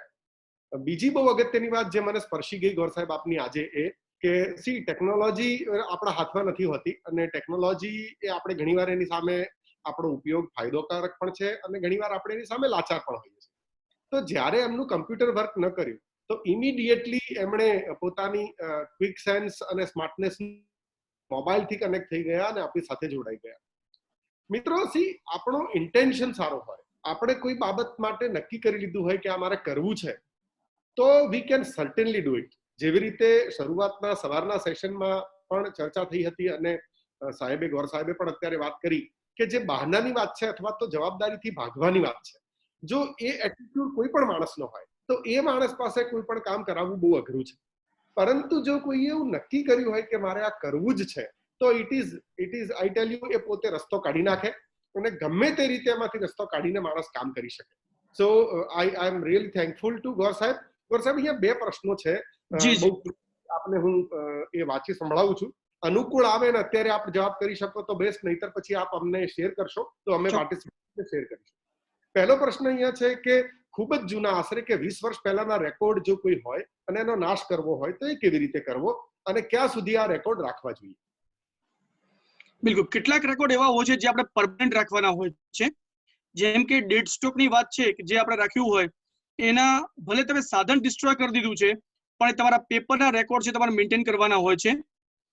Answer sheet છે કે આવી કોઈ સ્ટુડન્ટ્સની એપ્લિકેશન હોય એ હવે આપણે એવી ખબર પડી છે કે નેકનું સાયકલ આપણું 5 વર્ષનું છે, ક્યારેક 7 વર્ષ લંબાઈ જતું હોય છે. આવા ડોક્યુમેન્ટ આપણે 7 વર્ષ સુધી મેન્ટેન રાખવા જોઈએ કે જ્યારે કોઈ કમિટી આવે ને આપણે એને બતાવવા હોય તો બતાવી શકીએ. એના સિવાયના ડોક્યુમેન્ટ જે છે, મેં કીધું ગવર્મેન્ટ ડોક્યુમેન્ટ છે આપણે ડિસ્ટ્રોય નહીં કરીએ. જરૂર લાગે તો એક સૌથી અગત્યનું કામ એ છે કે સ્કેન કરીને મૂકી દઈએ આપણે, અને એવી જો રિપોઝિટરી તૈયાર કરી દઈએ આપણે તો બહુ ડોક્યુમેન્ટ આપણે ચિંતા પણ નહીં રહે અને સોફ્ટ કોપીમાં એક સારી મોટી હાર્ડ ડિસ્ક 1 ટેરાબાઇટની લઈ લઈએ તો જ્યારે જરૂર પડે ત્યારે યર વાઇઝ ડોક્યુમેન્ટ આપણે કરી શકીએ છીએ. અને બાકીના ડોક્યુમેન્ટ મેં કીધું એ પ્રમાણે તમે ડિસ્ટ્રોય કરી શકો છો જે રિકરિંગમાં કે વારંવાર આવતા હોય એમાં. સાહેબ, બીજો પ્રશ્ન એવો છે કે આપે ખૂબ જ સુંદર માહિતી આપી આયોજન વિશે અને આપે જે SOP ની વાત કરી અને આયોજનની ખૂબ જ સુંદર વાત કરી છે. તો શું આપે જે આયોજન કર્યું છે કે આપ જે આ પ્રકારનું આયોજન વિચારો છો એની કોપી અમારા પાર્ટિસિપન્ટને મળી શકે એવી એમની વિનંતી છે. ઓફિસમાંથી વાત કરીશ અને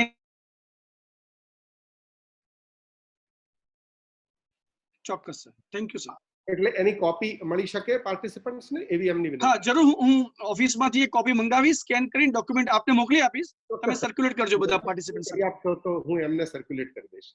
અને આપને બીજી કોઈ પણ એવી માહિતી લાગતી હોય કે જે આપ આ મિત્રો સાથે શેર કરવા માંગો છો, કોઈ ડોક્યુમેન્ટ કોઈ પણ, તો અમે એક ગૂગલ ક્લાસરૂમ આની સાથે ક્રિએટ કર્યો છે જેમાં અમે આ મિત્રોની સાથે ચોક્કસ એને શેર કરી શકીશું. અગેન ગૌર સાહેબ, આપનો ખૂબ ખૂબ આભાર. આપે ખૂબ જ ઇન્ફોર્મેટિવ સેશન આપ્યું છે અને મિત્રોને ખૂબ જ માહિતી ઉપયોગી આપી છે. ફક્ત 30 મિનિટમાં આપણે મોટાભાગની કોલેજની જે કાર્ય પદ્ધતિ હોય એને ખોલીને આગળ મૂકી દીધી છે. જે યુનિવર્સિટીના મિત્રો છે, મિત્રો, યુનિવર્સિટી અને કોલેજ કોઓર્ડિનેશનથી ચાલે છે.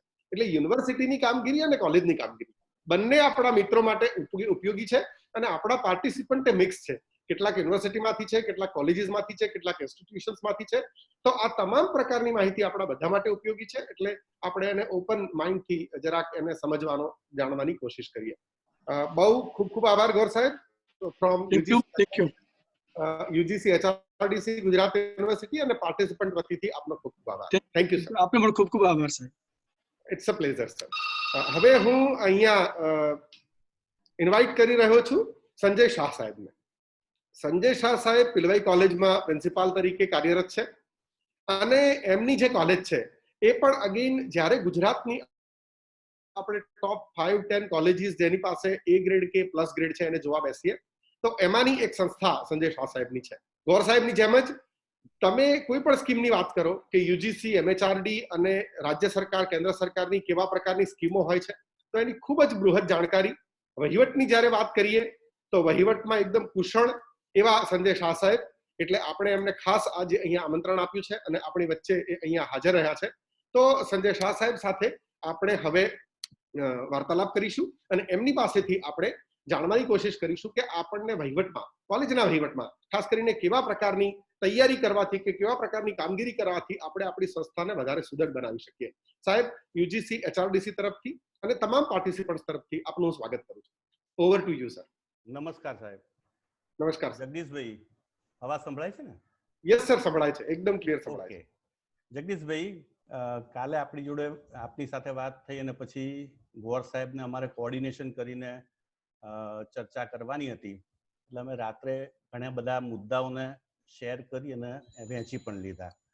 તો ઓફિસ મેનેજમેન્ટમાં જે કામગીરી કરવાની છે એમાં કામનું વિતરણ, આયોજન અને ત્રીજું મહત્વનું જે ફોલોઅપ છે, તો ફોલોઅપ પણ હંમેશા દરેક કામનું લેવું જોઈએ.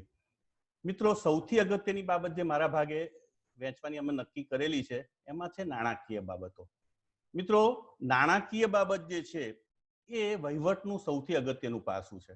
જો નાણાકીય બાબતમાં ધ્યાન આપવામાં ના આવે તો વહીવટ ખાડે જાય છે.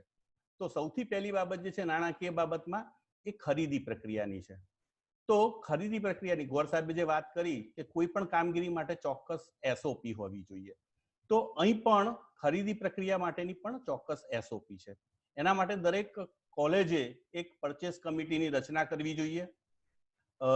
વેકેશન હોય એ દરમિયાનમાં ખાસ કરીને સ્ટોકની ગણતરી કરી અને જે ઓફિસની રિક્વાયરમેન્ટ હોય, સ્ટેશનરી રિક્વાયરમેન્ટ હોય એ નક્કી કરી દેવી જોઈએ. અને કદાચ સિલેબસ બદલાયા હોય તો વિભાગોમાં પણ કોઈ સાધનોની કે બીજા કોઈની રિક્વાયરમેન્ટ હોય તો એ પણ નક્કી કરી અને વિભાગ પાસેથી એ માહિતી વેકેશન પહેલા મંગાવી લેવી જોઈએ. અને ત્યારબાદ સંસ્થાનું જે કંઈ નાણાકીય ઉપલબ્ધિ છે, એનું બજેટ છે, એ પ્રમાણે કઈ આપણી જરૂરિયાત પ્રથમ ક્રમાંકે છે એને નક્કી કરી અને કઈ કઈ બાબતો ખરીદી કરવાની એ પરચેસ કમિટીમાં તમે નક્કી કરી શકો છો. અને ત્યારબાદ એ સાધનની કિંમત મુજબ તમે જે સરકારશ્રીના નિયમો જે છે એને અનુસરીને જો કોટેશન પદ્ધતિ હોય તો કોટેશન મંગાવવાના અને એનું કમ્પેરેટિવ સ્ટેટમેન્ટ તૈયાર કરી અને કમિટી સમક્ષ રજૂ કરી અને એમાંથી જે લોએસ્ટ પ્રાઇસ અને જે સારી વસ્તુ હોય એને ખરીદવાનું આપણે નક્કી કરવું જોઈએ. હાલ સરકારશ્રી દ્વારા જેમ અને ટેન્ડરિંગ દ્વારા પણ ખરીદી કરવાનું સૂચવવામાં આવેલું છે, તો એને પણ આપણે અનુસરી અને એ કરવું પડે. મિત્રો, બીજી એક બાબત જે છે કે જે માલ સામાન આવે છે આપણે ઓર્ડર આપ્યા પછી એની પણ જે તે વિભાગ દ્વારા અથવા તો ઓફિસની હોય તો ઓફિસ દ્વારા એની બરોબર ચકાસણી થઈ એને ઓકે કરી અને પછી પેમેન્ટ માટે એકાઉન્ટ સેક્શનને મોકલવું જોઈએ. અને એકાઉન્ટ સેક્શન ત્યારબાદ પેમેન્ટની જે પ્રિસ્ક્રાઇબ મેથડ છે નિયમ અનુસાર, એમાં ખાસ કરીને 10,000 થી ઉપરની આઈટમ હોય ત્યારે ચેકથી જ પેમેન્ટ કરવું. અને જો અમુક ચોક્કસ ગ્રાન્ટો હોય, રૂસાની કે યુજીસીની ગ્રાન્ટો, તો એ વખતે પબ્લિક ફંડ મેનેજમેન્ટ સિસ્ટમ જેને PFMS સિસ્ટમ કે છે એના દ્વારા જ આપણે પેમેન્ટ કરવું જોઈએ. મિત્રો, જ્યારે પણ પેમેન્ટ થઈ જાય પછી બીજો મુદ્દો આવે છે હિસાબો લખવાનો. તો હિસાબ જે એ હંમેશા નિયમિતપણે લખાવા જોઈએ.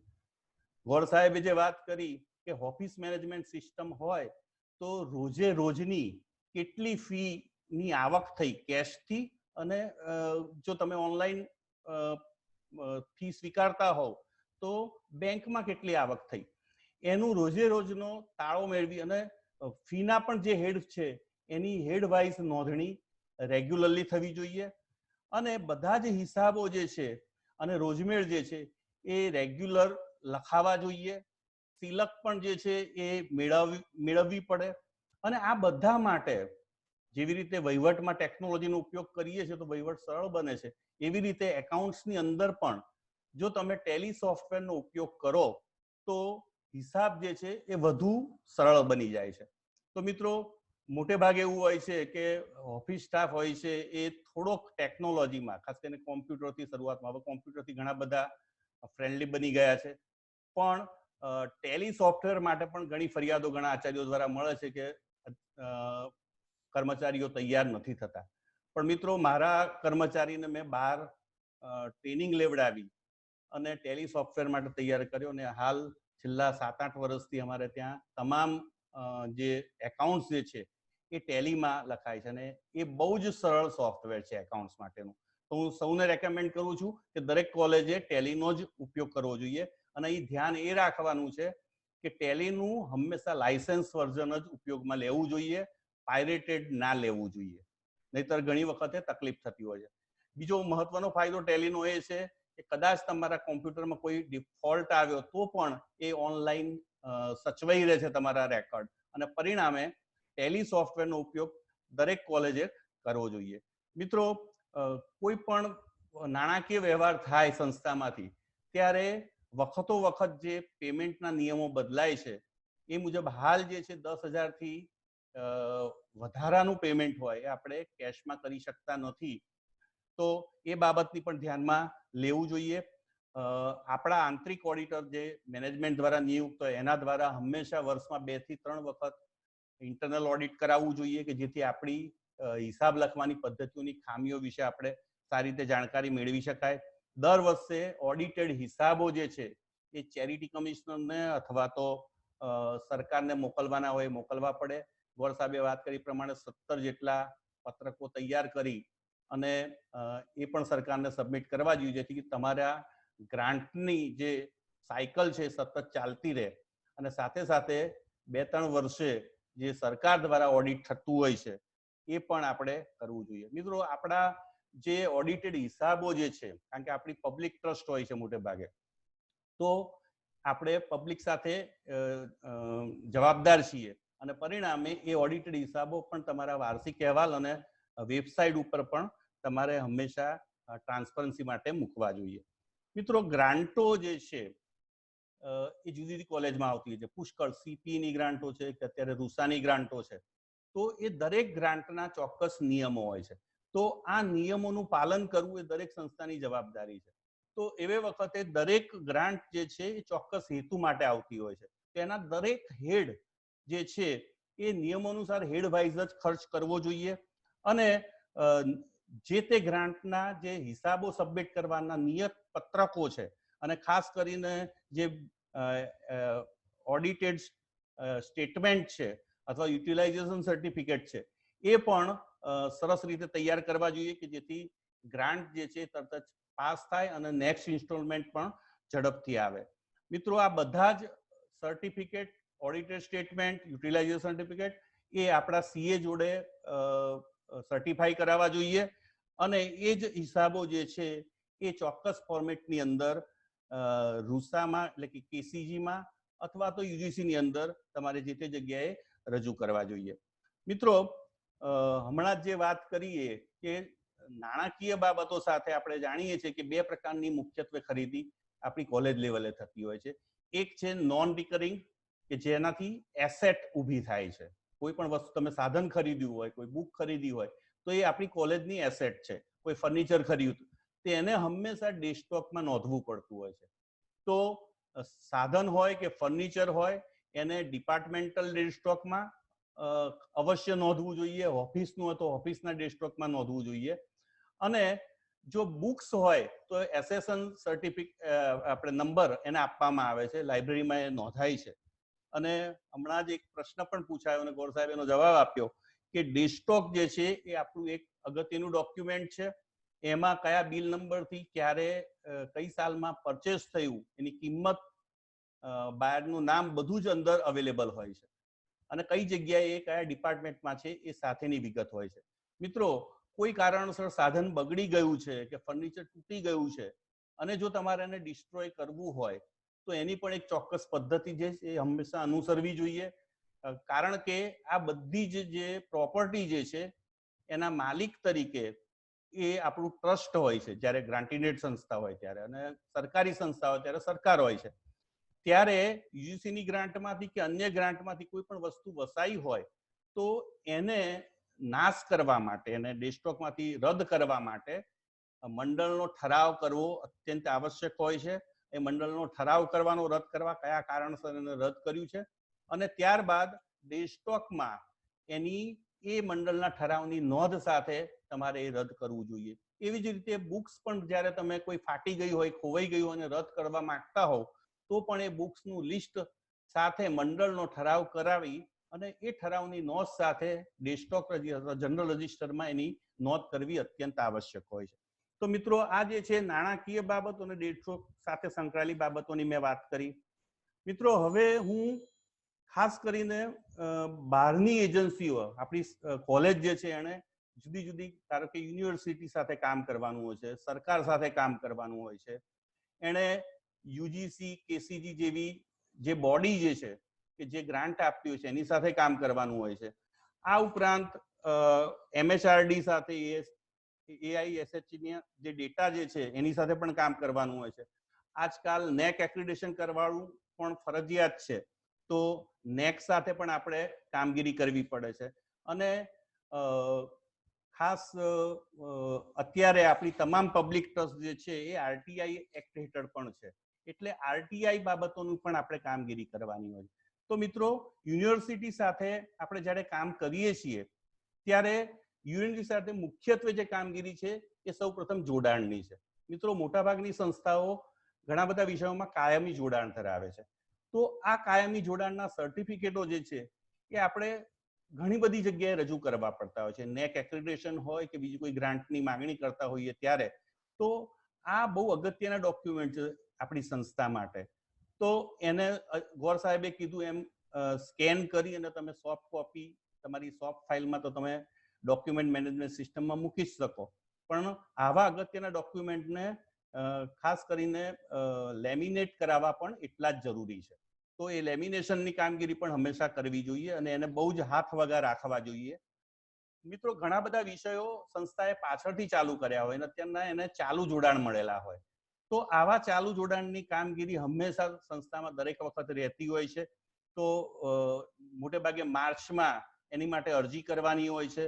તો ચેકલિસ્ટ મુજબ તમારે જે પ્રિસ્ક્રાઇબ ફોર્મેટ છે એમાં અરજી કરવાની થાય અને એ અરજી કર્યા પછી તમારી યુનિવર્સિટીની LIC આવે છે અને LIC રિપોર્ટ આપે છે અને ત્યારબાદ એ રિપોર્ટને આધારે જે કોઈ પૂછતા કરવાની કીધી હોય આપણે નિયત મર્યાદામાં પૂછતા પણ કરવાની હોય છે, જેને કારણે યુનિવર્સિટી દ્વારા આપણને મંજૂરી આપી શકાય ને એની રજૂઆત સરકારમાં જોડાણ માટે થઈ શકે.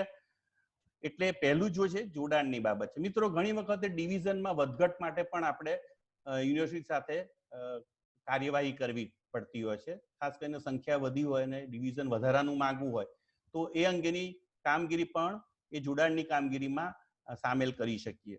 મિત્રો, જોડાણની કામગીરી બાદ એનરોલમેન્ટની કામગીરી એ બહુ અગત્યની કામગીરી છે. કોઈ પણ વિદ્યાર્થીને આપણે એડમિશન આપીએ એટલે એ માન્ય થઈ જતો નથી, કારણ કે આપણું એફિલિએશન યુનિવર્સિટી સાથે છે અને માટે એ વિદ્યાર્થીનું એનરોલમેન્ટ યુનિવર્સિટી લેવલે પણ થવું જરૂરી છે.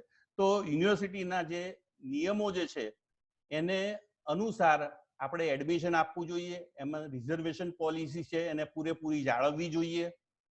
સરકારની ને SC ST OBC ના જે કોટા જે છે એ પ્રમાણે મેરિટને બિલકુલ અનુસરીને આપણે એડમિશન આપવું જોઈએ. મિત્રો, પ્રથમ વર્ષનું જે એનરોલમેન્ટ વિદ્યાર્થીનું જે મોટાભાગની યુનિવર્સિટીમાં ઓનલાઈન થતું હોય છે અને એ ઓનલાઈન સિસ્ટમ પ્રમાણે જે કઈ વિગતો એક્સેલ શીટમાં કે ઓનલાઈન ભરવાની થતી હોય એ આપણે સમય મર્યાદાની અંદર જો ના કરીએ તો ઘણી વખત યુનિવર્સિટી દ્વારા દંડ પણ થતા હોય છે અને ઘણા બધા વિદ્યાર્થીઓને આ કારણે જે ડેટ જતી રહેવાને કારણે એનરોલમેન્ટ થઈ શકતું નથી અને એમને ખોટી રીતે હાડમારી ભોગવવી પડે છે. મિત્રો, અહીંયા વિદ્યાર્થીના વિષયના ફેરફાર અંગે પણ ઘણી વખત આપણે યુનિવર્સિટી સાથે કોમ્યુનિકેશન કરવું પડે. વિદ્યાર્થીએ પહેલા વિષય રાખ્યો અને પછી એને વિષય બદલવા હોય તો યુનિવર્સિટી લેવલે પણ આપણે એ કાર્યવાહી કરવી પડતી હોય છે. મિત્રો, સૌથી અગત્યની કામગીરી જે છે પરીક્ષા અંગેની કાર્યવાહી છે યુનિવર્સિટી સાથેની. તો એમાં પરીક્ષા ફોર્મ જે રેગ્યુલર વિદ્યાર્થીના, જે અમારી નોર્થ ગુજરાત યુનિવર્સિટીમાં તો મોટે ભાગે ઓનલાઈન જ થઈ ગયા છે અને મોટાભાગની યુનિવર્સિટીમાં પણ ઓનલાઈન થઈ જ ગયા છે. તો એ ફોર્મ જે છે સમય મર્યાદામાં ભરવા, એની ફી ભરવી. આ ઉપરાંત જે રિપીટર વિદ્યાર્થીઓ છે એની પણ જે ફી જે છે આપણે ફોર્મ જે છે એ સમય મર્યાદામાં આપણે ભરવા પડે. મિત્રો, ત્યારબાદ યુનિવર્સિટીની જે પરીક્ષા લેવાય છે એનું મેનેજમેન્ટ પણ કોલેજ લેવલે આપણે સમગ્રપણે કરવું પડતું હોય છે. પેપરો આવે, બેઠક વ્યવસ્થા ગોઠવવાની, આવેલા જે સીટ નંબર છે એની વિદ્યાર્થીઓને જાણ કરવાની અને સુચારુ રૂપ આખું સંચાલન પરીક્ષાનું એ પણ વહીવટનો એક ભાગ છે અને એ પણ આપણે યુનિવર્સિટી વતીથી હંમેશા કરવું પડતું હોય છે. મિત્રો, યુનિવર્સિટીના પરિણામ જાહેર થાય એટલે એ પરિણામનું એનાલિસિસ સંસ્થાકીય લેવલે આપણે કરવું પડતું હોય છે અને એ પરીક્ષા પછી પોસ્ટ પરીક્ષાની જે કામગીરી જે છે એ પણ આપણે કરવી પડતી હોય છે. ખાસ કરીને એમાં માર્કશીટની વહેંચણી, એ ઉપરાંત વિથેલ્ડમાં અથવા તો રીચેકિંગ કે રીએસેસમેન્ટની કાર્યવાહી માટેના જે આપણે વિદ્યાર્થીઓની અરજીઓ આવે છે એનો યુનિવર્સિટીમાં આપણે મોકલીને એનો નિકાલ કરવો પડતો હોય છે. તો આ બધી જ બાબતો જે છે બહુ આપણા માટે પરીક્ષાની દ્રષ્ટિએ અગત્યની બની જાય છે. મિત્રો, આ ઉપરાંત કોઈ પણ અધ્યાપક જ્યારે નવો દાખલ થાય છે ત્યારે અધ્યાપક વર્ગમાં ફેરફારની નોંધ એટલે કે યુનિવર્સિટીની માન્યતા જે છે આપણે લેવી પડતી હોય છે. તો દરેક અધ્યાપકની યુનિવર્સિટીની માન્યતા પણ નિયત ફોર્મેટમાં અને ચોક્કસ ચેકલિસ્ટ સાથેના ડોક્યુમેન્ટ દ્વારા આપણે સરળતાથી મેળવી શકીએ છીએ. મિત્રો, આ ઉપરાંત અધ્યાપકની પીજી માન્યતા, ગાઈડશીપની માન્યતા, આ બધી કામગીરી પણ સંસ્થાકીય લેવલે યુનિવર્સિટી સાથે આપણે કરવાની થતી હોય છે. મિત્રો, જે કોલેજમાં યુનિવર્સિટીના પીજી કેન્દ્રો ચાલતા હોય છે એના માટે પણ આપણે છેક ઇન્ટેકથી લઈને એમના પરિણામ સુધીના તમામ કામગીરી જે છે એ યુનિવર્સિટી વતીથી આપણે કરવાની થતી હોય. મિત્રો, યુનિવર્સિટીની વાત આપણે કામગીરીની કરી અને બીજું સૌથી અગત્યનું, કારણ કે આપણી બધી જ સંસ્થાઓ મોટે ભાગે ગ્રાન્ટેબલ છે, ત્યારે સરકાર સાથેના આપણા જે વ્યવહાર જે છે એને પણ આપણે ખાસ કોમ્યુનિકેશનને પણ ધ્યાનમાં લેવું પડે.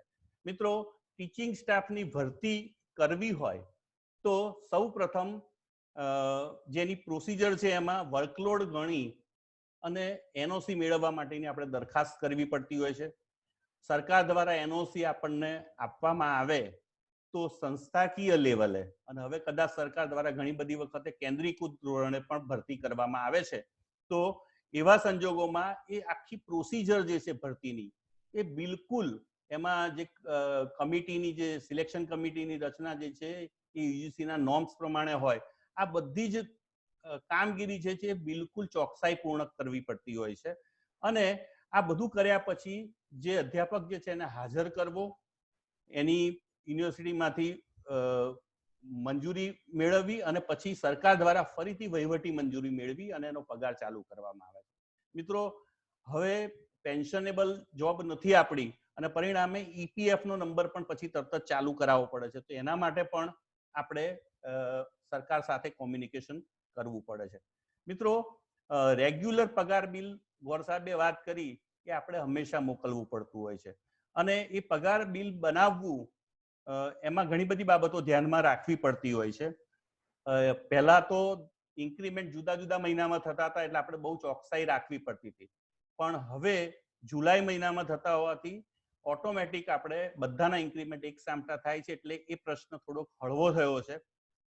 જો કોઈ પગારમાં કપાતમાં કાયમી ફેરફાર એટલે મોટા 2, 3, 4 કે 6 મહિના કે 8 મહિના માટે થતો હોય તો R3 નંબરનું ફોર્મ જે છે એમાં તમારે વિગત રજૂ કરવી પડે છે. અને જો એરિયર્સ બિલ કેવું કયું હોય ટેમ્પરરી, તો R12 જે ફોર્મ જે છે એ તમારે રજૂ કરવું પડતું હોય છે. મિત્રો, ઇન્કમ ટેક્સની કપાત જે છે એ સંસ્થાકીય લેવલે કરવી પડતી હોય છે, એની જાણ પણ આપણે આ R3માં વર્ષની શરૂઆતમાં કરી દઈએ તો એ છેક સુધી એ પ્રમાણે કપાત થઈ જતી હોય છે. અન્ય કપાતો જેવી કે ગ્રુપ વીમો, LIC, credit card, credit society, આ બધાની કપાતો પણ તમારે આ ફોર્મમાં પગાર બિલ સાથે મોકલવી પડતી હોય છે. મિત્રો, નોન ટીચિંગ સ્ટાફની ભરતી અને બઢતી એ પણ બહુ અગત્યની કામગીરી સરકાર સાથેની છે.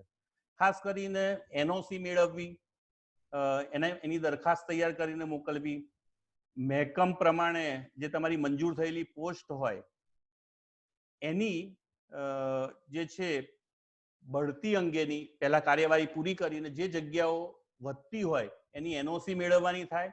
અને અત્યારે તો ક્લાસ 3 ની ભરતીના જે નિયમો જે છે એને પણ આપણે સૌએ ફોલો કરવા પડતા હોય છે. અને એ વ્યક્તિઓ હાજર આ બધી પ્રોસિજરને અંતે થાય એમની પગાર ચાલુ કરવાની અને EPF આ બધાની પણ કાર્યવાહી કોલેજ કક્ષાએ થતી હોય છે. તો આવા સંજોગોમાં એની તમામ માહિતીની જાણકારી જો આપણી પાસે હોય.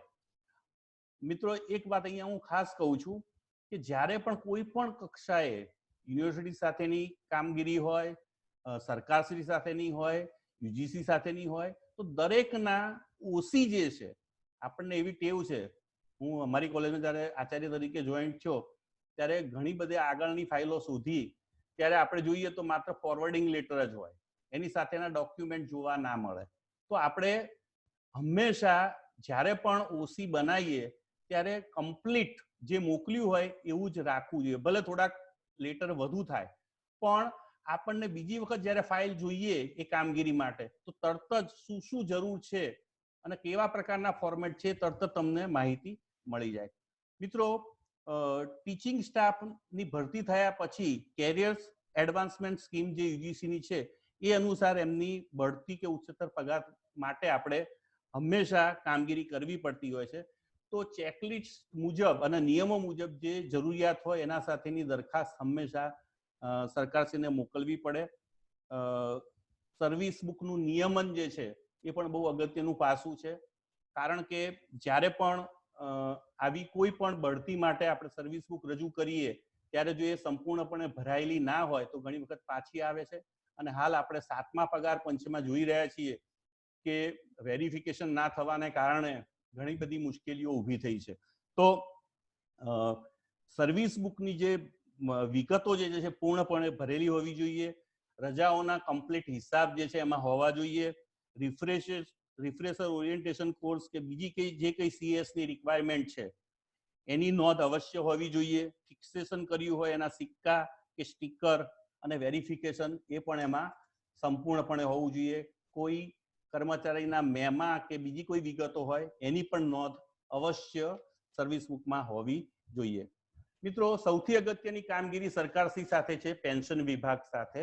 એ પેન્શનની કામગીરી છે. મિત્રો, કોઈ પણ કર્મચારી રિટાયર થતો હોય ત્યારે આપણી ઓફિસ તરીકે જવાબદારી બને છે કે એ રિટાયર્ડ થઈ જાય અને બીજા જ મહિનેથી એનું પેન્શન શરૂ થવું જોઈએ. અમારી કોલેજમાં લગભગ એક પણ કેસ આજ દિન સુધી એવો નથી કે જેનું પેન્શન શરૂ ના થયું હોય બીજા દિવસ. તો આ ઓફિસની સફળતાની ચાવી છે. તો એના માટે 1 વર્ષ પહેલા સરકારશ્રી દ્વારા કહેવામાં આવે છે કે તમારા પેન્શન કેસ તૈયાર કરીને મોકલી આપો. મિત્રો, પેન્શન કેસ જે છે એની સંપૂર્ણ વિગતો ભરેલી હોવી જોઈએ અને બિલકુલ ચેકલિસ્ટ મુજબ તમામ પેન્શન કેસ તૈયાર થયેલો હોવો જોઈએ. અને સર્વિસ બુક જે આપણે એની સાથે મોકલીએ છીએ એ પણ સંપૂર્ણપણે ભરેલી હોવી જોઈએ. મિત્રો, દર 10 વર્ષે નવું પગાર પંચ આવે છે અને પગાર પંચ આવે એટલે ફિક્સેશનની કાર્યવાહી આપણા માથે આવે છે. તો ફિક્સેશન જે છે એ પણ આપણી એક કામગીરીનો ભાગ છે. ભલે 10 વર્ષે આવતો પણ એ આપણે બહુ અગત્યનો હોય છે આપણા તમામ લોકો માટે. મિત્રો, ગ્રાન્ટ અંગેના પત્રકોની જે વાત કરી 17 જેટલા પત્રકો છે અને એ પત્રકો ફિક્સ જ છે. તો આગળના વર્ષના પત્રકો તમે જુઓ તો શું વિગતો ભરવાની છે તમને તરત જ ખ્યાલ આવી જાય. તો મિત્રો, એ જે છે સમય મર્યાદામાં એના ઓડિટેડ કરેલા હિસાબો સાથે જો તમે સરકારમાં મોકલો તો મારો અનુભવ એવો છે કે લગભગ વર્ષ 2 વર્ષમાં તમને જે મળવાપાત્ર જે ગ્રાન્ટનો હપ્તો હોય છે એ તરત જ મળી જાય છે. તો મિત્રો ગ્રાન્ટના પત્રકો જે છે ઓડિટેડ હિસાબ સાથે એ સમય મર્યાદામાં સરકારમાં રજૂ કરવા જોઈએ. મિત્રો સમયાંતરે સરકારનું ઓડિટ પણ હંમેશા કરાવી લેવું જોઈએ કે જેથી આપણને ગ્રાન્ટ નિયમિત મળે. મિત્રો ઘણી બધી વચ્ચે ફરિયાદો પણ હતી કે ટ્યુશન ફી સંસ્થાઓ નિયમિત નથી ભરતી, તો ટ્યુશન ફી પણ સરકારમાં નિયમિતપણે જમા કરાવવી જોઈએ. અને બીજી એક બાબત છે સ્કોલરશીપ અંગેની. મિત્રો સ્કોલરશીપનો લાભ મહત્તમ વિદ્યાર્થીઓને મળે એવા પ્રયત્નો આપણા ઓફિસના હોવા જોઈએ. તો એને વધુમાં વધુ પ્રચાર પ્રસાર મળે એ રીતેના હાલ જે સ્કોલરશીપની કાર્યવાહી જે છે એ પણ સંપૂર્ણ ઓનલાઈન થઈ ગઈ છે અને એ કામગીરીમાં પણ આપણે વધુ સમજ કેળવવી જોઈએ અને વિદ્યાર્થીઓને વધુમાં વધુ લાભ મળે એવા પ્રયાસો આપણે કરવા જોઈએ. મિત્રો બીજી જે અગત્યની બહુ જ કામગીરી છે યુજીસી અને કેસીજી સાથેની. મિત્રો યુજીસી અને કેસીજી આ બંને ફંડિંગ એજન્સીઓ છે. ગયા પંચવર્ષીય યોજના જે છે ત્યાં સુધી યુજીસી દ્વારા આપણને સીધી જ કોલેજને ગ્રાન્ટ આપવામાં આવતી હતી. મિત્રો છેલ્લા 3-4 વર્ષથી આ પદ્ધતિ બદલાઈ છે. એમએચઆરડી યુજીસીને નહીં પણ એમએચઆરડી સંસ્થાને કેસીજી દ્વારા એટલે રાજ્ય સરકારને આપે છે અને રાજ્ય સરકાર એમાં 60-40ના રેશિયા પ્રમાણે 40% એડ કરે છે અને રૂસાના નામથી આપણને ગ્રાન્ટ આપવામાં આવે છે. તો રૂસાના નિયમો જે છે એ પણ શરૂઆતમાં રૂસાની ગ્રાન્ટમાં નેક એક્રેડિટેશનનું મહત્વ નહોતું, પણ રૂસા 2.0 થી નેક એક્રેડિટેશનને મહત્વ આપવામાં આવ્યું છે અને 2.5 થી સીજીપીએ થી ઉપર જેને ગ્રેડ મળેલો હોય એવી જ સંસ્થાઓને રૂસાની ગ્રાન્ટ મળવા પાત્ર થઈ છે. એટલે અહીંયા ખાસ એ પણ ધ્યાન રાખવાનું છે કે કેસીજી અને યુજીસીની જે તમને ગ્રાન્ટો મળેલી છે એ ગ્રાન્ટ જે છે એ માટેની પ્રપોઝલ પણ તમારે સરસ રીતે તૈયાર કરવી પડે. તો પ્રપોઝલ તૈયારી કરવી, જો પ્રપોઝલ તૈયાર તમારી પ્રપોઝલ મંજૂર થાય અને મંજૂરીના પત્રો આવે તો એને પણ પ્રોપર સાચવવા અને જે હેડ મુજબ તમને ગ્રાન્ટ ફળવાઈ છે એ હેડના હેતુ માટે જ એ ગ્રાન્ટનો પ્રોપર ઉપયોગ કરવો, એની ગાઈડલાઇન્સ છે એને પૂરો અભ્યાસ કરવો અને એની ખરીદીના નિયમો જે છે જેવા કે રૂસાની અંદર ખાસ કરીને જેમ અને ઈ ટેન્ડરિંગને મહત્વ આપવામાં આવ્યું છે એને પણ આપણે પાલન કરવું જોઈએ. સાથે સાથે પેમેન્ટ પદ્ધતિ એમાં પીએફએમએસ પદ્ધતિ જે છે એનું પણ પાલન કરવું જોઈએ અને તમામ હિસાબો જે છે એ સીએ પાસે ઓડિટ કરાવી અને ફાઇનલ રિપોર્ટ જે એકાઉન્ટ્સનો જે છે એ આપણે તૈયાર કરવો જોઈએ. મિત્રો કેસીજી દ્વારા અન્ય શૈક્ષણિક અને ટ્રેનિંગ પ્રવૃત્તિઓ પણ ચાલે છે. ફિનિશિંગ સ્કૂલ, સપ્તધારા, ઓડિશા, પ્લેસમેન્ટ ફેર અને અન્ય પ્રવૃત્તિઓ. તો એના માટે પણ ગ્રાન્ટો આવતી હોય છે અને એ ગ્રાન્ટોનું પણ આપણે યુટિલાઇઝેશન સર્ટિફિકેટ, હિસાબો આ બધું સંસ્થાકીય લેવલથી મોકલવાનું થાય છે. એના અંગેના પત્ર વ્યવહારો પણ આપણે કરવા પડતા હોઈએ છીએ. મિત્રો અગાઉ વાત થઈ એમએચઆરડી ના પોર્ટલ ઉપર આપણે એઆઈએસએચઈ ના ડેટા દર વર્ષે ભરવાના હોય છે.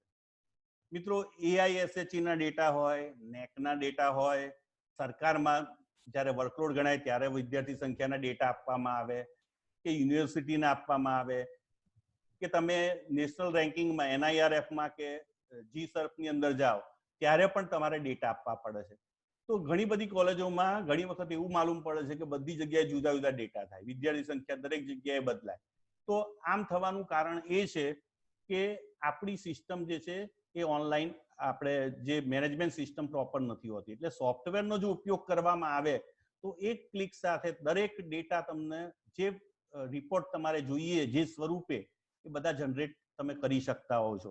તો દરેક વસ્તુનું જે છે એ માં ટેકનોલોજીનો ઉપયોગ જે છે તમને મહત્તમ ફાયદારૂપ બનતો હોય છે.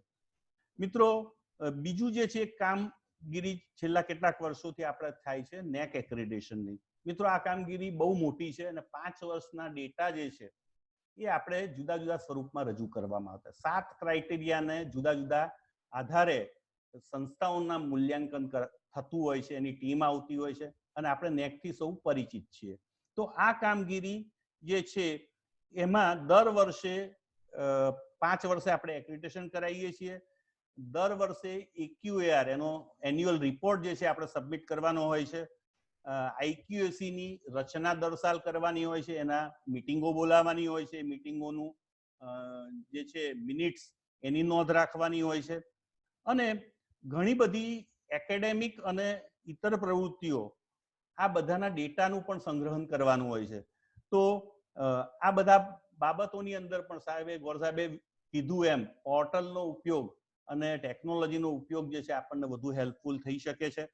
મિત્રો, આ સાથે આપણે હવે માત્ર શૈક્ષણિક સંસ્થાઓએ ભણાવવાનું જ એવું કામ માત્ર રહ્યું નથી, પણ એની સાથે સાથે પ્લેસમેન્ટ અને ટ્રેનિંગનું પણ એક મહત્વ છે. તો એવી વખતે ઇન્ડસ્ટ્રી સાથેના તમારા આદાન પ્રદાન અને કોમ્યુનિકેશન પણ મહત્વના બને છે. સાથે સાથે એની સાથે પ્લેસમેન્ટની કામગીરી પણ જો કરવામાં આવે તો એ વધુ સંસ્થાને મહત્વ અને છોકરાઓમાં એ લોકોને વધુ સેટ કરવામાં મહત્વની પુરવાર થાય છે. મિત્રો, આ ઉપરાંત સંસ્થા દ્વારા વર્કશોપ, સેમિનાર આ બધાના પણ આયોજન થતા હોય છે. તો એમાં પણ હંમેશા ઓફિસે અને એડમિનિસ્ટ્રેશન તરીકે જોડાવવું પડતું હોય છે. તો એમાં પણ આપણે સરસ કામગીરી કરી શકીએ છીએ. મિત્રો, છેલ્લા કેટલાક વર્ષોમાં RTI ની પણ કામગીરી સંસ્થા લેવલે વધી છે. તો માત્ર સંસ્થાને જ RTI એક્ટ હેઠળ પૂછાય ત્યારે તો સંસ્થા એના લેવલે જવાબ આપતી જ હોય છે, માહિતી આપતી હોય છે. પણ ઘણી બધી વખત એવું થાય કે UGC દ્વારા, સરકાર દ્વારા કે યુનિવર્સિટી સાથે આપણે જે સંકળાયેલા છીએ, UGC નું આપણે 2F12B થી UGC નું રેકગ્નિશન મળેલું છે, તો એ લોકોને કોઈ માહિતી પૂછવામાં આવે ત્યારે નીચેની બ્રાન્ચ તરીકે આપણને માહિતી ઘણી બધી વખત પૂછવામાં આવે છે. તો એ માહિતી પણ આપણે સમય મર્યાદામાં જે તે ઓથોરિટીને પહોંચાડવાની થાય છે. તો મિત્રો, અહીંયા આપણે જે સંસ્થાની જુદી જુદી એજન્સીઓ જેવી કે યુનિવર્સિટી, સરકાર, UGC, NEC, KCG આવા બધા સાથેની કામગીરી જે છે એ આપણે કરવાની થતી હોય છે. અને છેલ્લે જે વાત કરું છું મિત્રો, કે આપણે પબ્લિક ટ્રસ્ટ છે, આપણે સમાજ સાથે સંકળાયેલા છીએ, એટલે સામાજિક જવાબદારી પણ છે. એટલે આપણે સમાજને ખાસ જવાબદાર છીએ.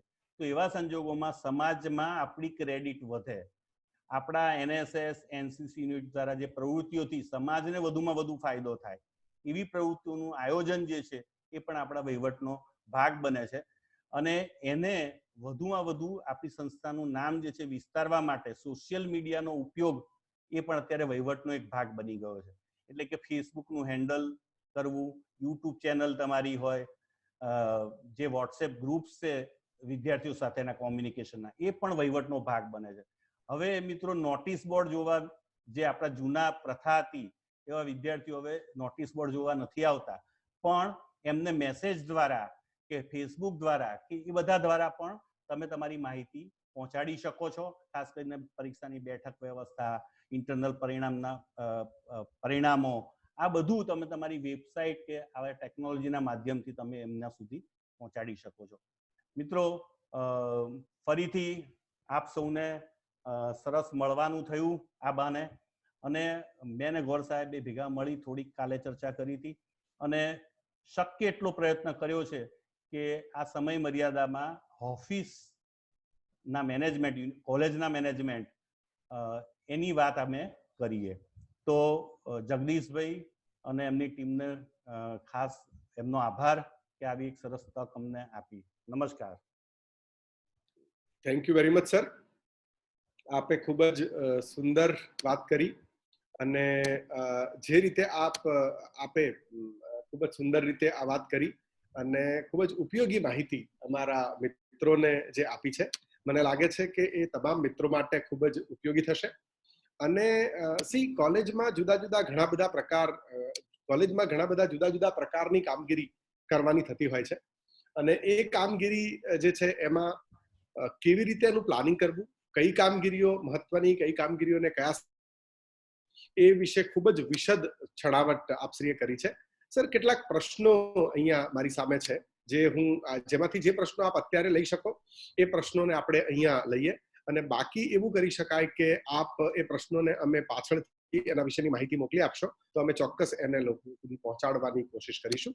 એટલે અત્યારે જે હું પ્રશ્નો મારી સામે દેખાઈ રહ્યા છે એ આપની સામે મૂકવાની કોશિશ કરું છું.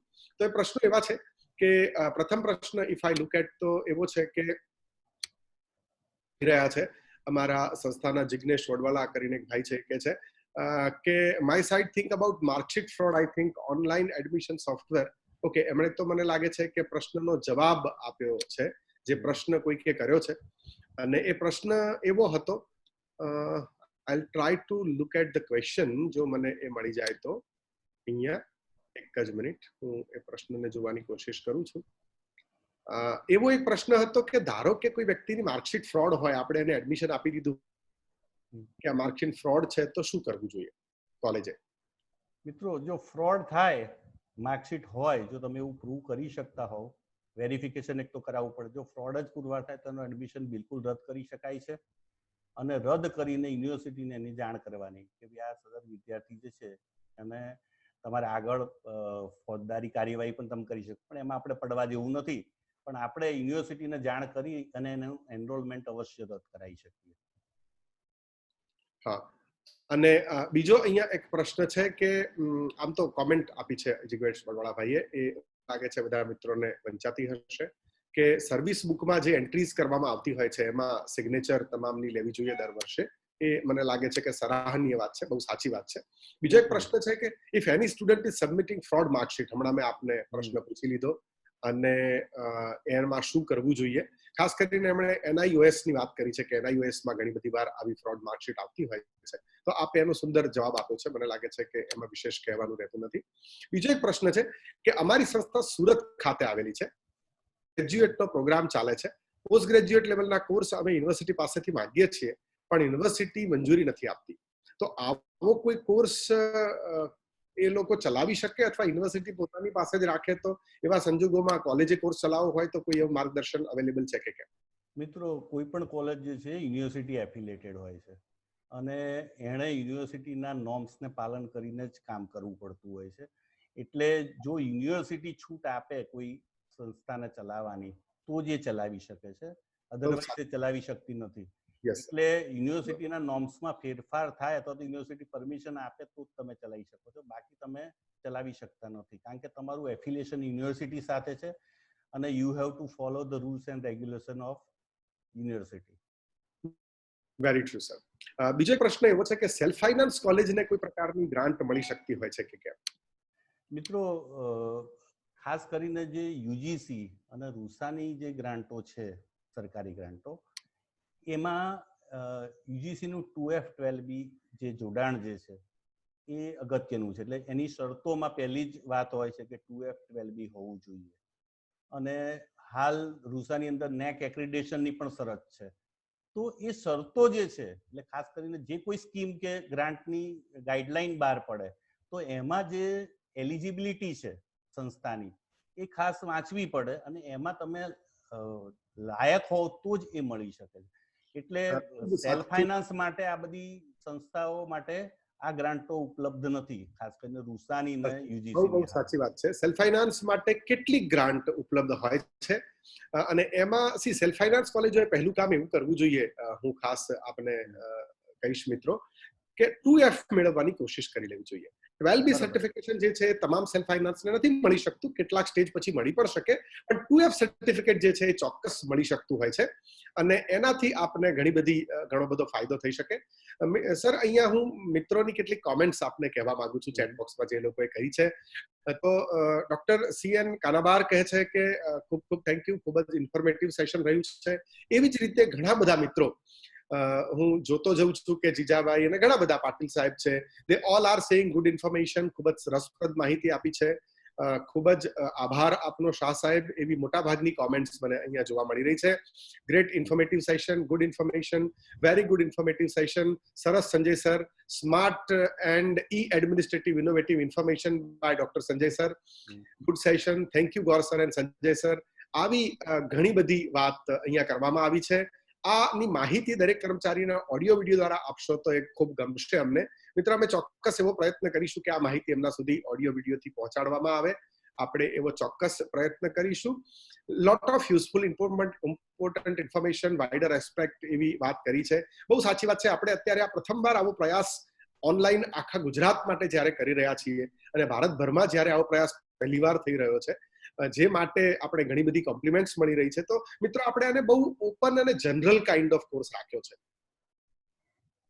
કરવાનો પ્રયત્ન કરીશું કે સ્પેસિફિક ખાલી ફાઇનાન્શિયલ નોર્મ્સ માટેનો કોર્સ કરી શકીએ, જેમાં ફાઇનાન્સના નોર્મ્સની જ બહુ ડિટેલમાં ચર્ચા થઈ શકે, એવા પણ આપણે પ્રયત્ન ચોક્કસ કરીશું.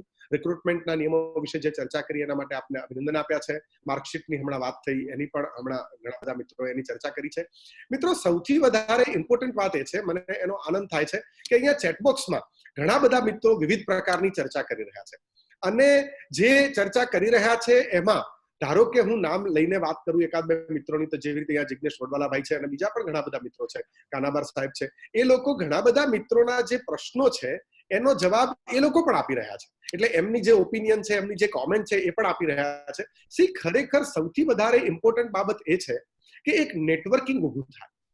ભારતના તો જે વહીવટી સ્ટાફના મિત્રો છે સાથે એક નેટવર્ક કરી શકે, પણ એ જરાક ભાષા અને રાજ્યના નિયમો જુદા હોય છે, એટલે કેટલીક તકલીફ પડે. પરંતુ જ્યારે આપણે ગુજરાતની વાત કરીએ તો ગુજરાત સરકારના નિયમો બધા માટે સરખા છે. તો ગુજરાતના આ જે અધ્યાપકો, જે વહીવટી સ્ટાફના મિત્રો અહીંયા જોડાયા છે, એ ખૂબ એક્ટિવ છે.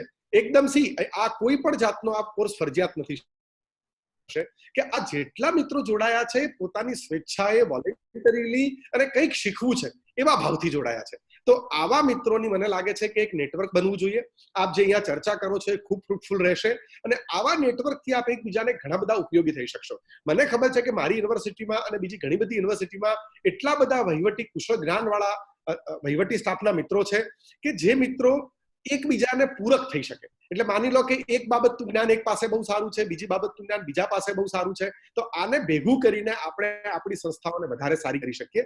ઓટોનોમસ યુનિવર્સિટીની વાત છે કે એને ડિફરન્ટ ગ્રાન્ટ કેવી રીતે મળે, એ ચોક્કસ ઓટોમેટિક જે આપણી ઓટોનોમસ યુનિવર્સિટીઝ છે એને આપણે ગ્રાન્ટ માટેની મને લાગે છે કે જ્યારે ચર્ચા કરવાના છીએ ત્યારે એની વાત કરીશું. અહીંયા વડવાલાભાઈનો પ્રશ્ન છે કે ઓનલાઈન સોફ્ટવેર જે છે એમાં યુનિવર્સિટી સોફ્ટવેર પ્રોગ્રામ જે છે એમાં યુનિવર્સિટીની લિંક હોય છે, અને એમાંથી જ આપણે માર્કશીટનો જે ક્વેશ્ચન છે એ ઊભો થાય નહીં અને એમાંથી ચેક કરી શકીએ. ખૂબ સરસ જવાબ છે કે ધારો કે યુનિવર્સિટી કોઈ ઓનલાઈન સોફ્ટવેર ડેવલપ કરે અને એમાંથી જ સીધી લિંકથી ચેક થઈ જતું હોય તો આવા પ્રશ્નો ઊભા થાય નહીં. એટલે એ પણ બહુ ખૂબ સરસ સૂચન છે. આવા સૂચનો, આવી ચર્ચાઓ આપ એકબીજા સાથે કરતા રહો અને એકબીજા સાથેથી ખૂબ સુંદર રીતે આવું જ્ઞાન મેળવી શકો, એવું આપણે એક આ પ્લેટફોર્મ ઊભું કર્યું છે. મિત્રો, એવું જરૂરી નથી કે અહીંયા જે રિસોર્સ પર્સન આવશે આપના મનમાં હોય બધી બાબતોને કવર કરી શકે, એટલી ડિટેલમાં કવર કરી શકે. It is always not necessary. પરંતુ અહીંયા આપણે એવો એક સમય ઊભો કર્યો, એવી એક ચર્ચા ઊભી કરી, એવું એક પ્લેટફોર્મ ઊભું કર્યું, એવું એક નેટવર્ક ઊભું કર્યું કે આપ એકબીજાની સાથે ચર્ચા કરીને ઘણી બધી મૂંઝવણોનું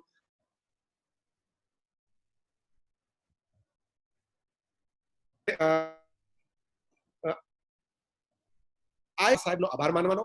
સંજય શાહ સાહેબ જે ખૂબ જ તૈયારી કરીને આ સેશન જે અમારી સામે રજૂ કર્યું છે, મોટા ભાગે કોલેજના આસ્પેક્ટ્સની વાત કરીએ તો ગૌર સાહેબ અને સંજય સાહેબ બે જણે ભેગા થઈને તમામ આસ્પેક્ટ્સને ટચ કરી દીધા છે, અને કોલેજીસના એક વહીવટમાં કઈ બાબતોનું ધ્યાન રાખવું જોઈએ, કઈ બાબતો વિશે વિચારવું જોઈએ, એ મોટા ભાગની બાબતો કવર થઈ ગઈ છે. બંને મિત્રોનો હું અહીંયા ખૂબ ખૂબ આભારી છું. સંજય શાહ સાહેબ. જગદીશભાઈ, યસ સર. એક વાત કરવી હતી. તમે કાલે બપોરે વાત થઈ આપણે અને ગૌર સાહેબ અને મેં ઘણા બધા પાર્ટના વહેંચણી કરી અને આયોજન કહેવાય છે. તો વહીવટમાં આયોજન જે છે ને સૌથી અગત્યની બાબત છે. બહુ સાચી વાત. સતત તમે કોઈ પણ બાબતને લઈને ચિંતન કરો. દરેક ક્લેરિકલ સ્ટાફ મિત્રને હું ખાસ જણાવું છું કે તમારા કામને વધુ સરળતાથી અને વધુ સારી રીતે કેવી રીતે બનાવવું એનું જો તમે થિંકિંગ કરશો અને એ થિંકિંગને તમારા આચાર્ય સુધી પહોંચાડશો કે સાહેબ અમે આમ કરીએ તો અમારું કામ સરળ થાય, તો એના રિલેટેડ સુધારો સોફ્ટવેરમાં જો થાય તો આ બધી બાબતો વધુ સરળ બને. અને ગૌર સાહેબ અમારે ત્યાં વર્ષો સુધી લેક્ચરર તરીકે હતા અને છૂટા પડ્યા પછી ઘણી બધી ગ્રાન્ટો મેળવી છે એ આવા કોલોબરેશનથી મેળવી છે, એકબીજા સાથે શેરિંગ કરવાથી મેળવી છે. તો એવું કામ વહીવટમાં પણ જો મિત્રો સાથે મળીને એકબીજાના સંપર્કમાં રહીને કરે તો વધુ સારી રીતે કરી શકે. બહુ સારી વાત કરી સાહેબ. અહીંયા એક સજેશન મને મળ્યું છે કે એક અરુણભાઈ પટેલ એવું કહે છે કે આ વહીવટી કર્મચારીઓ માટે એક સેમિનારનું આયોજન કરવું જોઈએ. મિત્ર, ચોક્કસ આપણે એવો પ્રયત્ન કરીશું કે વહીવટી કર્મચારીઓ માટે આવા એક સેમિનારનું આયોજન કરી શકાય અને આપના માટે મેક્સિમમ આપણે સાથે રહીને જે કરી શકીએ.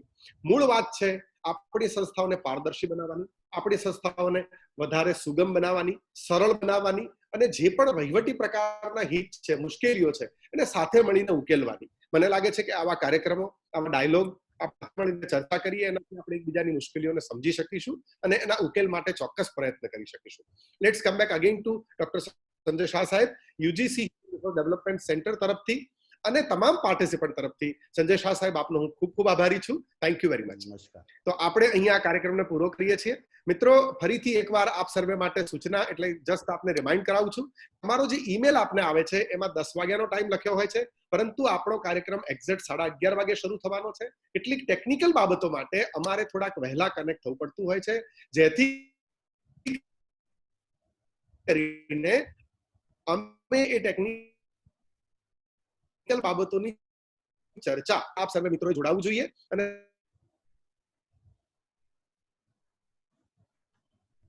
આ સેશનને ચોક્કસ શરૂ કરી શકીએ. ફરીથી આપણે કાલે મળીશું અને વધારે ચર્ચા કરીશું, મને મદદ કરવાની કોશિશ કરીશું. તો આવતીકાલે ફરીથી આપણે 11:30 વાગે મળીશું. Thank you very much.